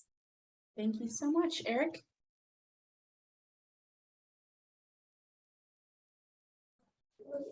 So I'm hoping I can give you a little prop because I was just thinking about this just now. So from the question itself is from a personal, for the water conservation itself.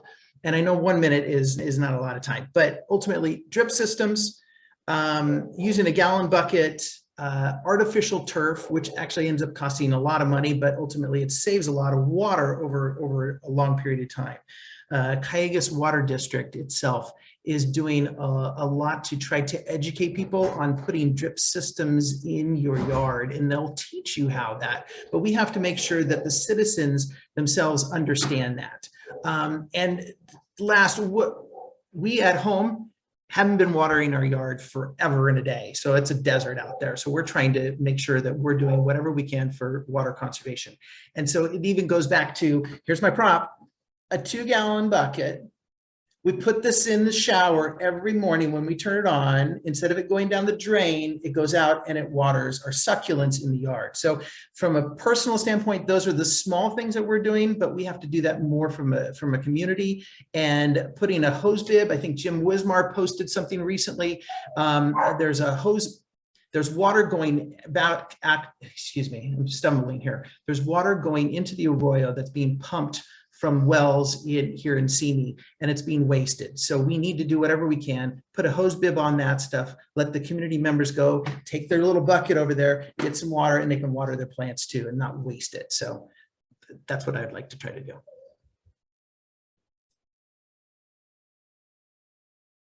Thank you so much. So my next question has to do with the budget for the mayoral candidates. So the budget is arguably one of the most important documents to Simi Valley citizen because it dictates how much funding the city's departments receive for every single department and then and their services. So with the removal of the Budget Advisory Committee in 2020, constituents are effectively excluded from giving input on the budget process year-round and are instead given only one public budget meeting when the budget is already largely established. If you are elected into office, how would you make the budget process more transparent, democratic, and accessible for Simi Valley constituents? And I'm sorry, I know that I said mayoral, but this is actually a question for the city council candidates. So Eric, we're going to start with you again. I know you just spoke. Sorry about that. I'll put the question in the chat so you guys have access to that. Yeah, no worries.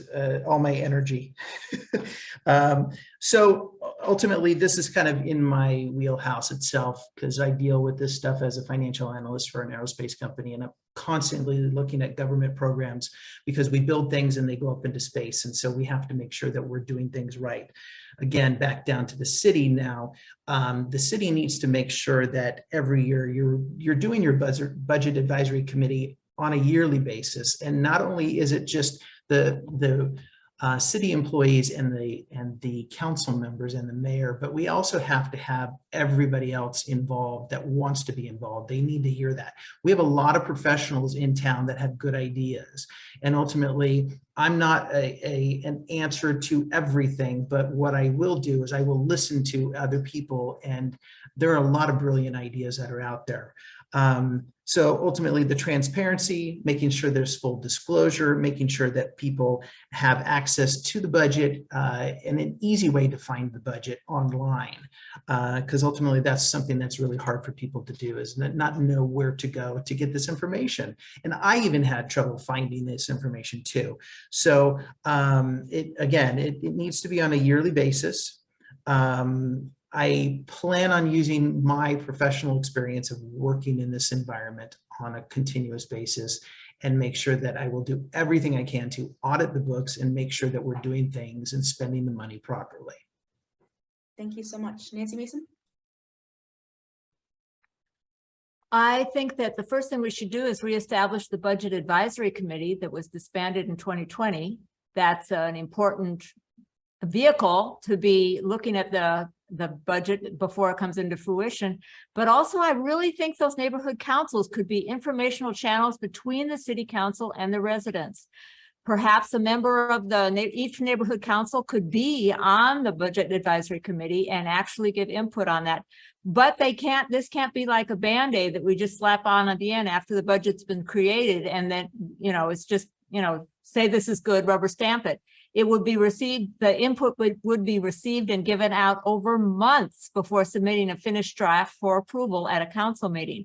And also, I think the city employees need to have a survey taken because they're the ones that are actually implementing the budget. They're the ones that are in the push and shove of it every day. And when I was running a school, I had to ask everybody, the teachers, the yard supervisors, the cafeteria workers, what's working and what's not. We need that information. Information is power. Thank you so much, Sean. Again, echoing what both Eric and Nancy said, we do need more transparency. And as Nancy kind of pointed out, the answer is in the question here. We need to reestablish that committee. It's ridiculous, honestly, a bit arrogance of whoever decided to remove it, to think that the members of this community don't deserve as much of a say in what our budget looks like.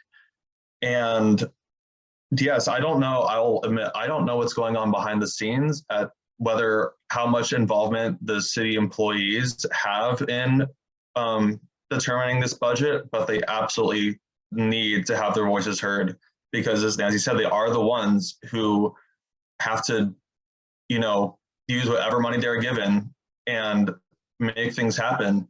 And we need to know if they're receiving enough, if they're, you know, possibly receiving, I mean, chances are they're not receiving too much, but in some cases, some departments might just be spending money superfluously because they have it and other departments need it more.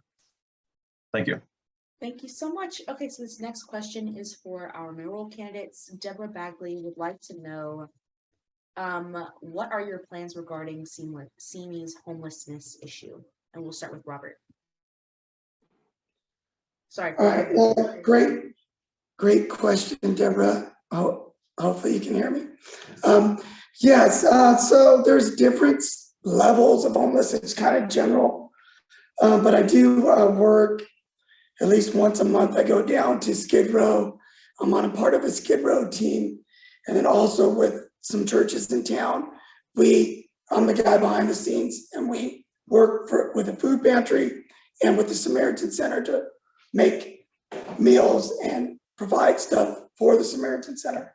So after seeing all that, and when you go down there, you experience a high level of severely addicted people. Obviously, that is something that is kind of like we want to make sure that they're hitting some kind of bottom. It's seeking help for themselves. You cannot save them. Then you have people who just lost their job and their house, and they need to have a place to go immediately and know that their city's behind them. Their children aren't going to be out in the cold. So there are facilities and there are people that I speak with coming from like the Antelope Valley, huge providers of showers to feed over 500 families a day. But the city has to be willing to give them a facility. And why not, you know? So thank you, thank Robert. you. Okay, so Joe, you're gonna have 1 minute. I mentioned this earlier. I would write grants to the state and the county, build a temporary homeless shelter or an unhoused shelter here in Simi Valley, where all the people that Robert mentioned earlier, if you're addicted to drugs, if you're down on your luck because you lost your job, if you have mental health issues, each of those things would be addressed at that facility, including retraining for further jobs.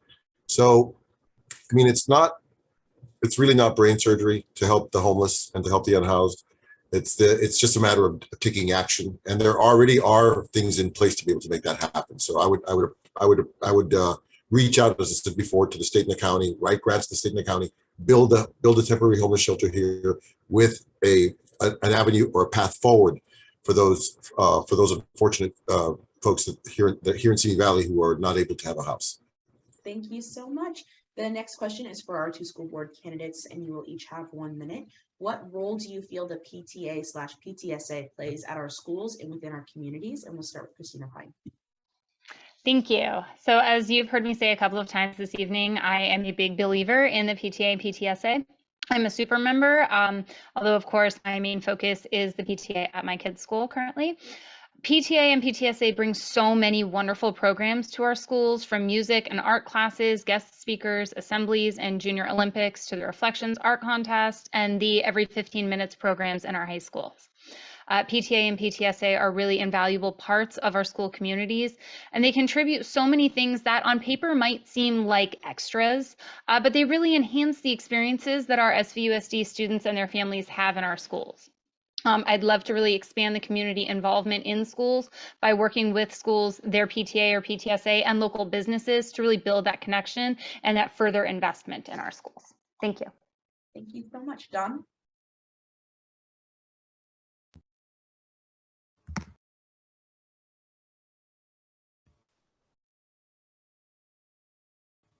Please. There you go. It keeps going from mute to unmute. So obviously I am a PTA supporter. You know, I spent 23 years in PTA. I've been on all the PTAs that my students, that my children attended, as well as I've been on PTA council for probably close to 18 of those years. I worked with Nancy Mason when we were still doing stopwatches for Junior Olympics. And I'm really happy that we have a timing machine now, but PTA does a whole lot more than just the enhancements, just the art projects, the art docents, the music that comes into our schools. They also provide a set of volunteers. I know that Simi High has an amazing coat closet, which allows our students that need clothing that maybe, you know, for whatever reason, they don't have a warm jacket. That is all put together by PTA volunteers at that school. PTA is not the be-all, end-all as far as volunteering on your child's campus.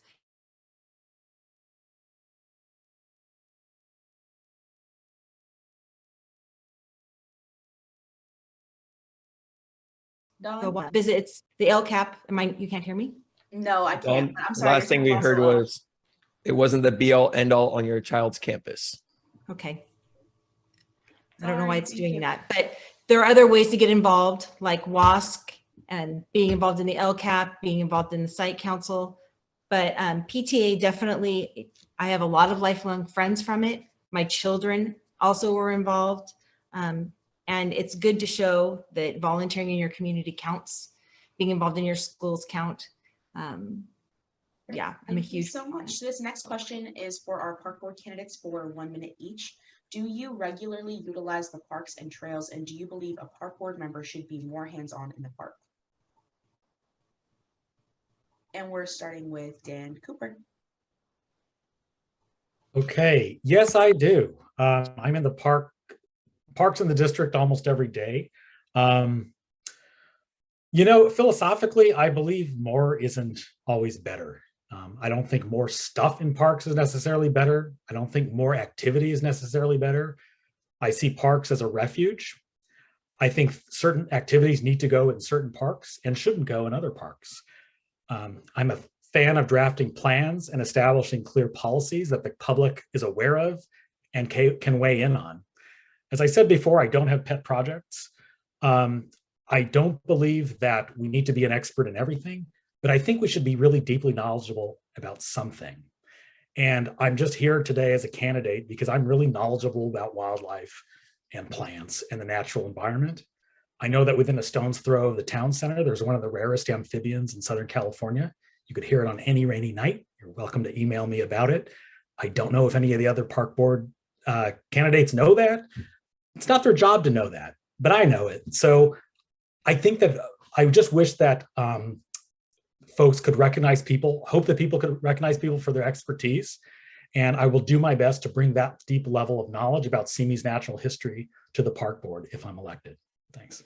Thank you so much. And the next person is Mark Johnson.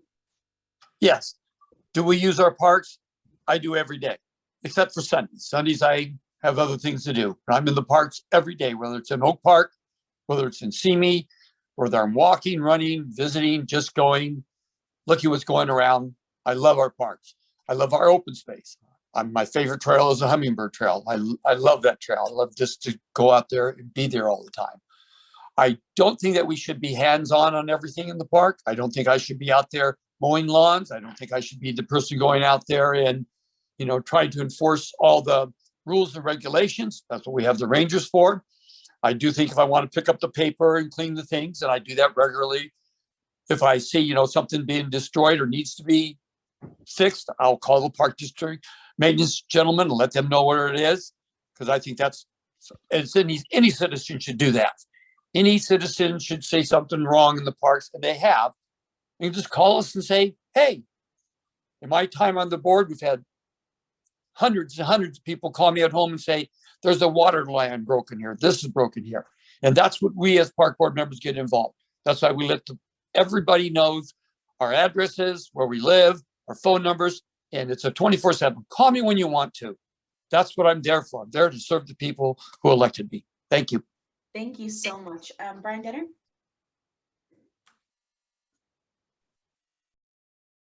Yes, I'm about to start. My dog was barking.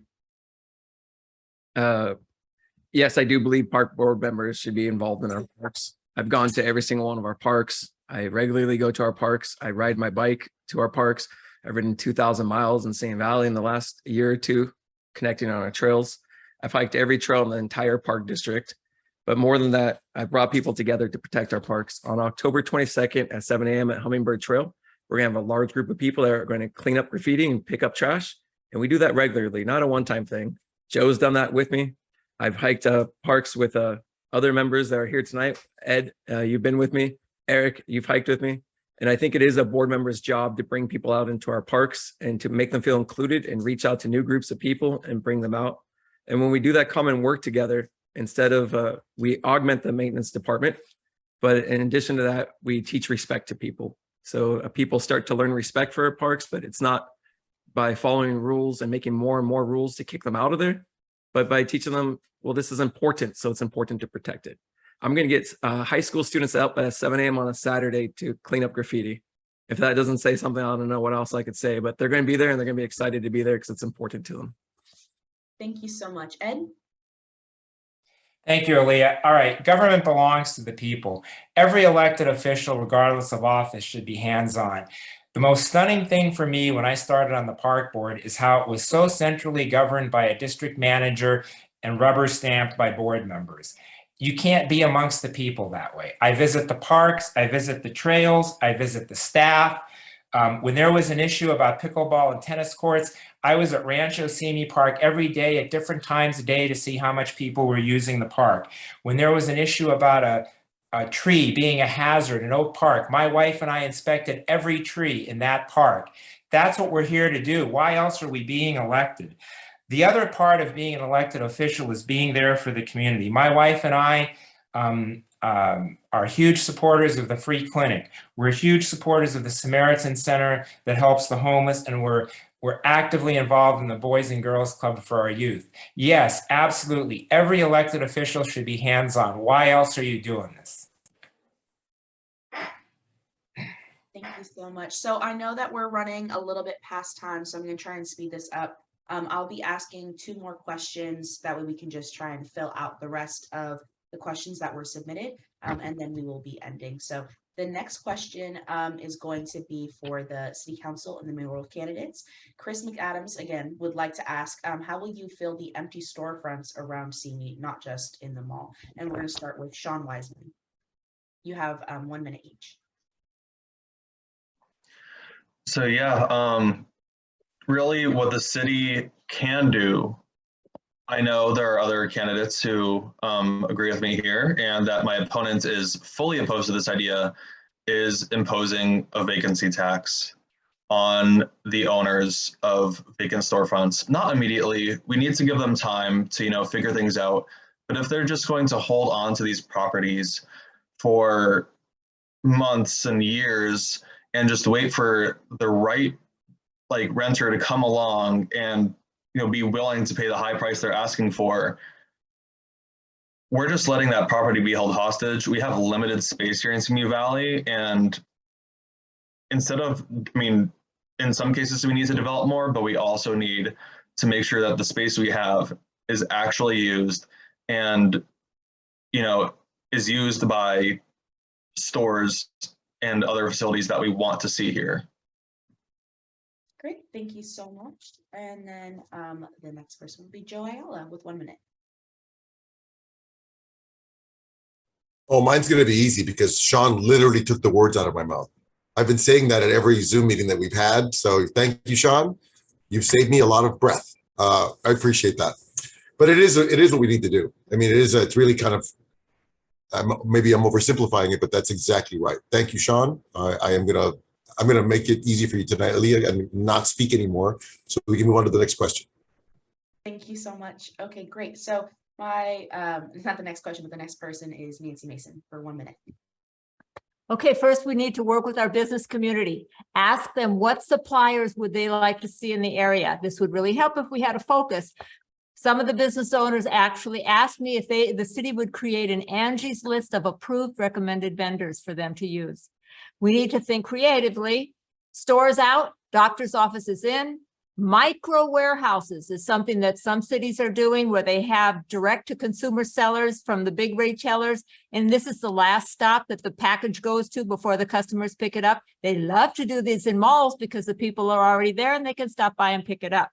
Sears out, high school in. One city moved in Pocatello, Idaho, converted a high school out of like a Macy's, and they converted the parking lot into a recreational area. Self-storage services, indoor soccer fields. Encinitas, a suburb of San Diego, is currently building low-income housing for teachers on unused school property. And then I did talk to you about the Denver pop-ups that they have 3 months of no rent. So lots of ideas out there. We just have to make use of them. Thank you so much, Robert.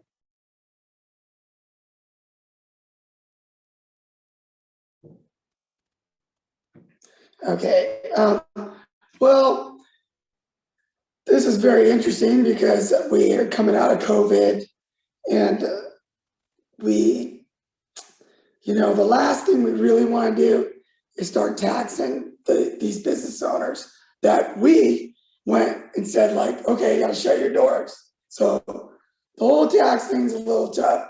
Now, I do agree with Joe on this, like if they're abusing the system, let's get some consulting. Let's get, I'm telling you, since we're dreaming a little bit, again, these are people's businesses. But if I had an idea, I would say, let's go Gordon Ramsay on them. We start putting some experts in there and saying, hey, you need to take responsibility for this. Maybe they'll realize and humble themselves that they're not doing everything as good as they can be done. As Gordon Ramsay would tell you, right? So maybe we can't get Gordon Ramsay, but we could get some experts in there after a certain amount of time to help them out. Thank you so much. And hopefully they would listen and be productive. Thank you. Thank you. Eric? Thank you.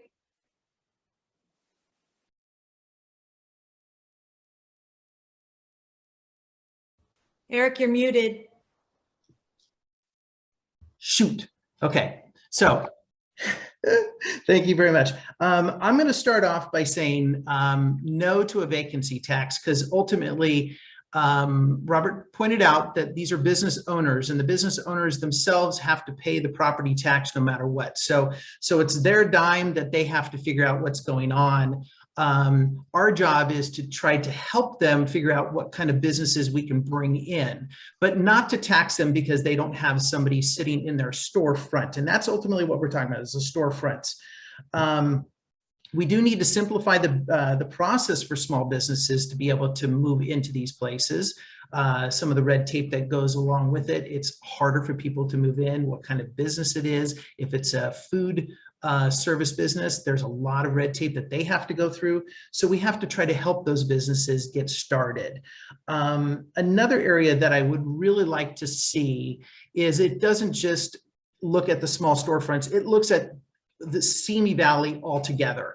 And what I would love to see is that we take the 118 freeway and turn it into some type of corridor where we have an industry that we bring out here. I work for an aerospace company. We have aerospace companies that are here in Simi. If we can attract some of the big aerospace companies to try to move into the area, we have AeroVironment, we have Meggitt that are over here. Those are the two bigger ones that we have, but we can bring some of these other ones here. What happens is all of the subcontractors want to be closer to the bigger businesses. And when they come in, they bring in the smaller businesses, which ultimately will bring in more people and it'll bring in more tax dollars. But that's how we have to focus on it. We can't just sit there and punish a business owner because they have an open space. And that's almost my 2 minutes. But ultimately, I would say no to a vacancy tax and try to create some type of industry for businesses, bigger businesses to come in. Thank you so much. So our next question is going to be for our school board candidates, and then I will give every candidate, because I know that I'm cutting out about 3 or 4 questions, and I know that candidates prepared answers in advance.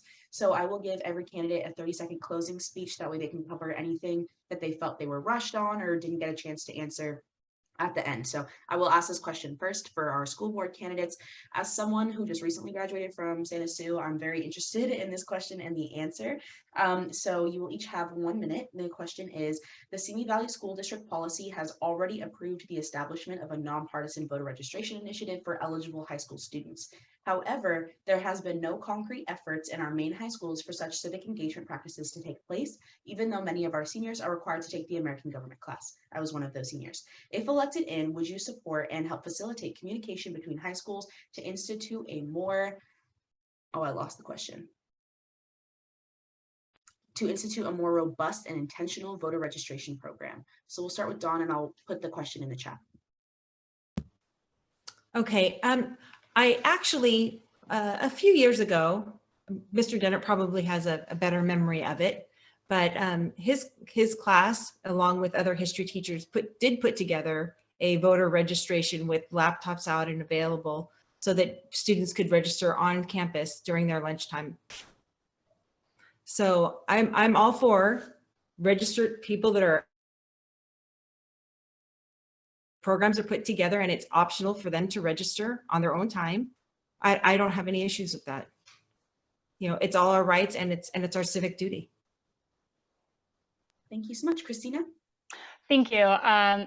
I think this is really a fantastic initiative, and it's a great opportunity to eliminate some of the obstacles and help young people who are busy to save some time, while also really highlighting the importance of civic engagement. It's so funny that Dawn mentioned Brian Dennert, because as soon as I saw this question, I thought, oh, I can just see it now, you know, donuts and democracy with Mr. Dennert, you know, come bring your computer and, you know, register to vote in Mr. Dennert's class, or not to obligate you, you know, to give up, but, you know, just something like that. Like I see that is something that, you know, registering to vote isn't a complex process, but there are certain obstacles, making sure that you have all of the documents and the information, the time, and somebody to help you just if you have some questions along the way. So I absolutely, I think that the logistics of registering to vote shouldn't be an obstacle to our students being involved and, you know, taking this step to participate in the democratic process as soon as they're eligible.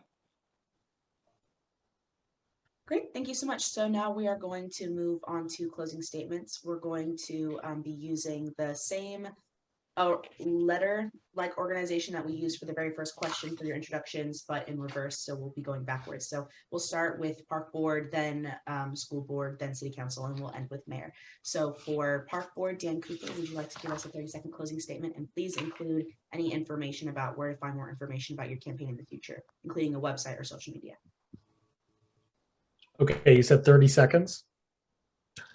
Okay. Yeah, you can find me on Dan Cooper Park Board on Facebook, and I put my email in the chat. Just Google me. I'm pretty easy to find. There are 2 open seats right now in Park Board, and we've got good candidates. I'm a new candidate. Most people here have never heard of me. That's fine. I think that what I would like to bring to the board is just a deep knowledge of natural resources, a deep understanding of how to manage open space and natural areas near cities, which really describes Simi Valley. I fought to protect oaks all along Medea Creek when the Park District came in and with well-meaning volunteers started chopping down live trees years after the Woolsey fire. And then next weekend, we are celebrating with an Oaktober walk on the 23rd, where we're going to be looking at some of the heritage oak trees along Medea Creek. I'll be leading that walk, and I just encourage everyone to show up, and I hope to see some of you there. So thanks a lot for your attention. Thank you so much. Mark Johnson? Yes. Would you mind giving us Thank you. 30 seconds? 30 seconds. I'd just like to thank everybody, all your information. I'm very thankful for the 28 years that all of you have given me out there. Every park that you've walked on, the last 30 years, I've had something to do with the planning, the building, or maintaining of it. I've always been there for the people of Simi Valley. I'll still be there for the people of Simi Valley, no matter what happens this election. I really want to get back on, try to finish things and bring stability and a set of ears that listens to the people, as I've done for all the time when I was teaching, when I was on the park board. And basically, thank you. I enjoyed myself and I love this park district to an nth degree. Thank you very much. Thank you so much. Ed Abele? All right, Aleyah, thank you. 3 quick points. I want to finish the story. This is a replica version of the Fantasy Football League trophy. I appear on there 5 times as champion. The first gentleman is only on there once. That's the good news. The bad news is he's undefeated this season. It's unbearable. All right. Second, and Aleyah, I'll address this to everyone, but especially to you. We have an awesome park district. There's no reason to switch things up in terms of who's on the board. But the one area where we need help is we need staffing, and it's especially for our after-school clubs. It's a great career opportunity for college students. It's a great employment opportunity, and it's great for the community. So I really want to say that.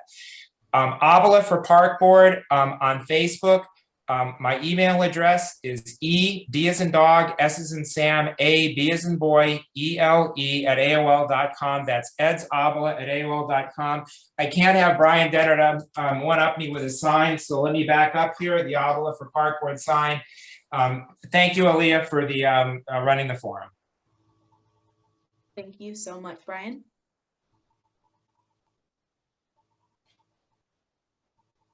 You're muted. I'm going to start over. Instead of a regular closing statement, I'm just going to start over with something I didn't get to mention earlier. Being inclusive is important to me. You can see that in my actions, but Alt-Rec is our program that is more inclusive for those with special needs. I helped to create an Alt-Rec committee of board members so we could oversee it, see the progress on it. And I attend the Alt-Rec meetings and events regularly. If you ever go to one and you see me there, you'll notice that the participants know my name and recognize me because I didn't show up one time, but that's important to me also. Thank you so much, Brian. If you could put information to learn more about your campaign in the chat as well, that would be great. Dawn?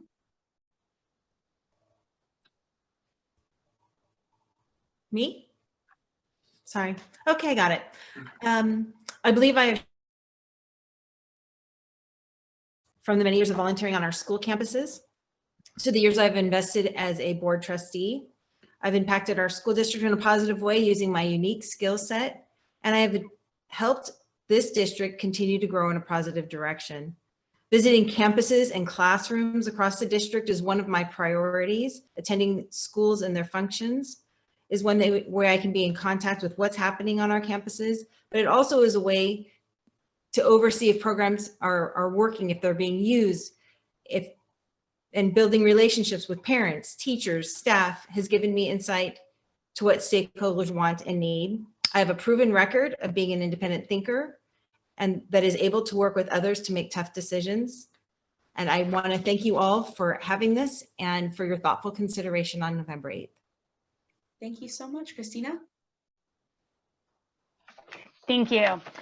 First, I'd like to thank you all for attending, and Aleyah, thank you so much for coordinating this and hosting it. I am fully invested in Simi Valley schools. I'm an educator, I'm a parent, I'm a volunteer. Education is my passion. It's my wheelhouse. I'm not running for school board as a stepping stone towards another or higher political office. I'm in this for the current and future Simi Valley Unified students, teachers, and families. You can find more information about my candidacy on Kristina4 board.com or Kristina4board@gmail. I'll put all of that in the chat or on social media. I again just thank you all so much for your consideration and ask for your vote for me for Area D. Thank you. Thank you so much. Sean Weisman. All right, I'm not just saying this to pander to the people who are here, but I think our park board and school board have done an excellent job with the resources that they have. I cannot say the same about our city council. We need change, we need new voices, and that's what I want to bring. We have issues that have basically been on our radar for a while, but we haven't done anything. We need to start taking action. Everything I have is at Sean for Simi, so please follow and vote for me this November. Thank you. Thank you so much, Sean. Eric?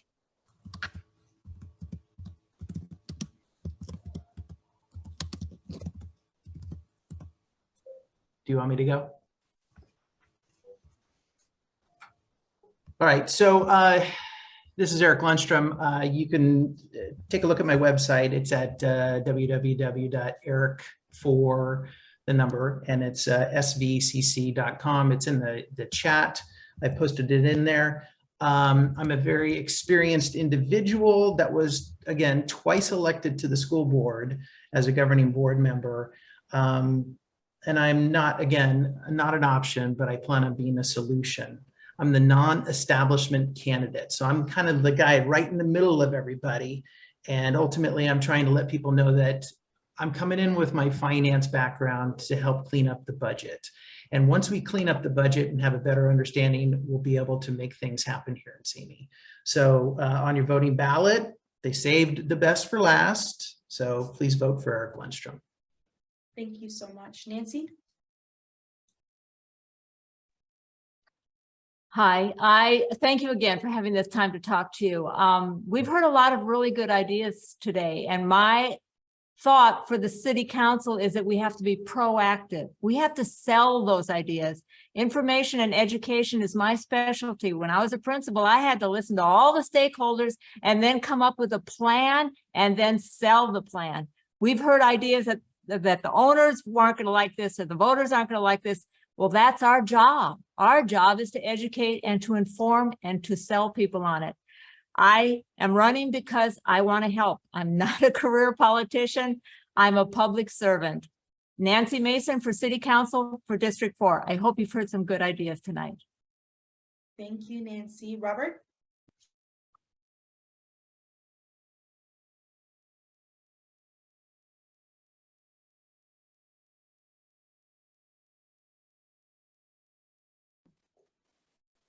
I apologize.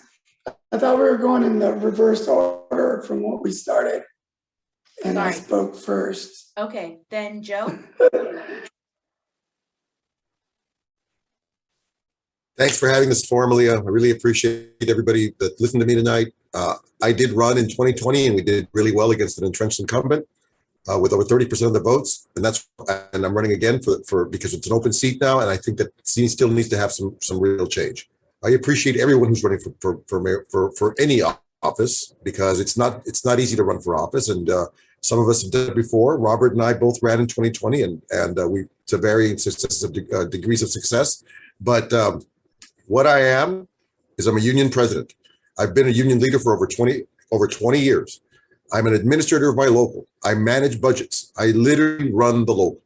And I've done this for a long time and successfully, being re-elected to office 4 times. I'm on my 5th term now as a union leader. And that says a lot about not me, but about the members that trust me. So I think I can parlay that into a broader public position, and I appreciate your support. We'll put my my link in the chat for my website. It's joeayala.org, and I appreciate everyone's support today. Thank you so much. Thank you, Robert. I'd like to thank Joe for bringing up that 2020 election. But you know, in all seriousness, I think what makes me stand out for this position is I have the time. And instead of signing up for prior obligations and not being available for those people like I promised, who elected me just recently, to tell them, I'm going to be available. I'm going to hold off on working, and I'm going to be here for full time, not to have to make excuses why they voted for me to represent them, maybe in one position as a leader, and then all of a sudden I'm not there because I'm doing something else. So that's a competitive nature that we have, and it's good, but sometimes we miss that, part of it. We're here to represent the people of a union, yes, of a city, yes, but I prefer to do it one at a time. So thank you. Okay, that's it for the candidates this evening. Thank you so much for participating in civic engagement and interacting with our candidates tonight. And thank you so much to the candidates for coming. I hope you all learned something new, and I appreciate the folks who did send questions in. I'm sorry if I wasn't able to ask a question in tonight's candidate forum. I know that we ran out of time, and also there were some other questions that we wouldn't have had the time to ask anyway, but I hope you'll continue submitting questions. I will have another forum in 2024, so feel free to submit questions there as well. Please feel free to reach out to the candidates to ask the questions yourselves if you weren't able to get them answered tonight. Most of the candidates put their contact information in the chat, so if you scroll through the chat right now, I'll leave the Zoom open for a couple more minutes. That way you can have the time to scroll through, and you can reach out to them and get to know them on a more personal level rather than through Zoom, which is what we had today. Please remember to mail in your ballots before November 7th or vote in person by November 8th. To vote by mail, you just need to sign the back of your ballot and put it in a mailbox or a drop box located at the Simi Valley Library. To vote in person, you can fill out your ballots at the Ronald Reagan Library or at the Simi Valley Public Library located next to City Hall. And this forum has been recorded and it will be uploaded to YouTube. And this link to the YouTube video will be emailed to you all shortly, so others can review the forum as well. Thank you so much for coming, and I hope you all have a great night.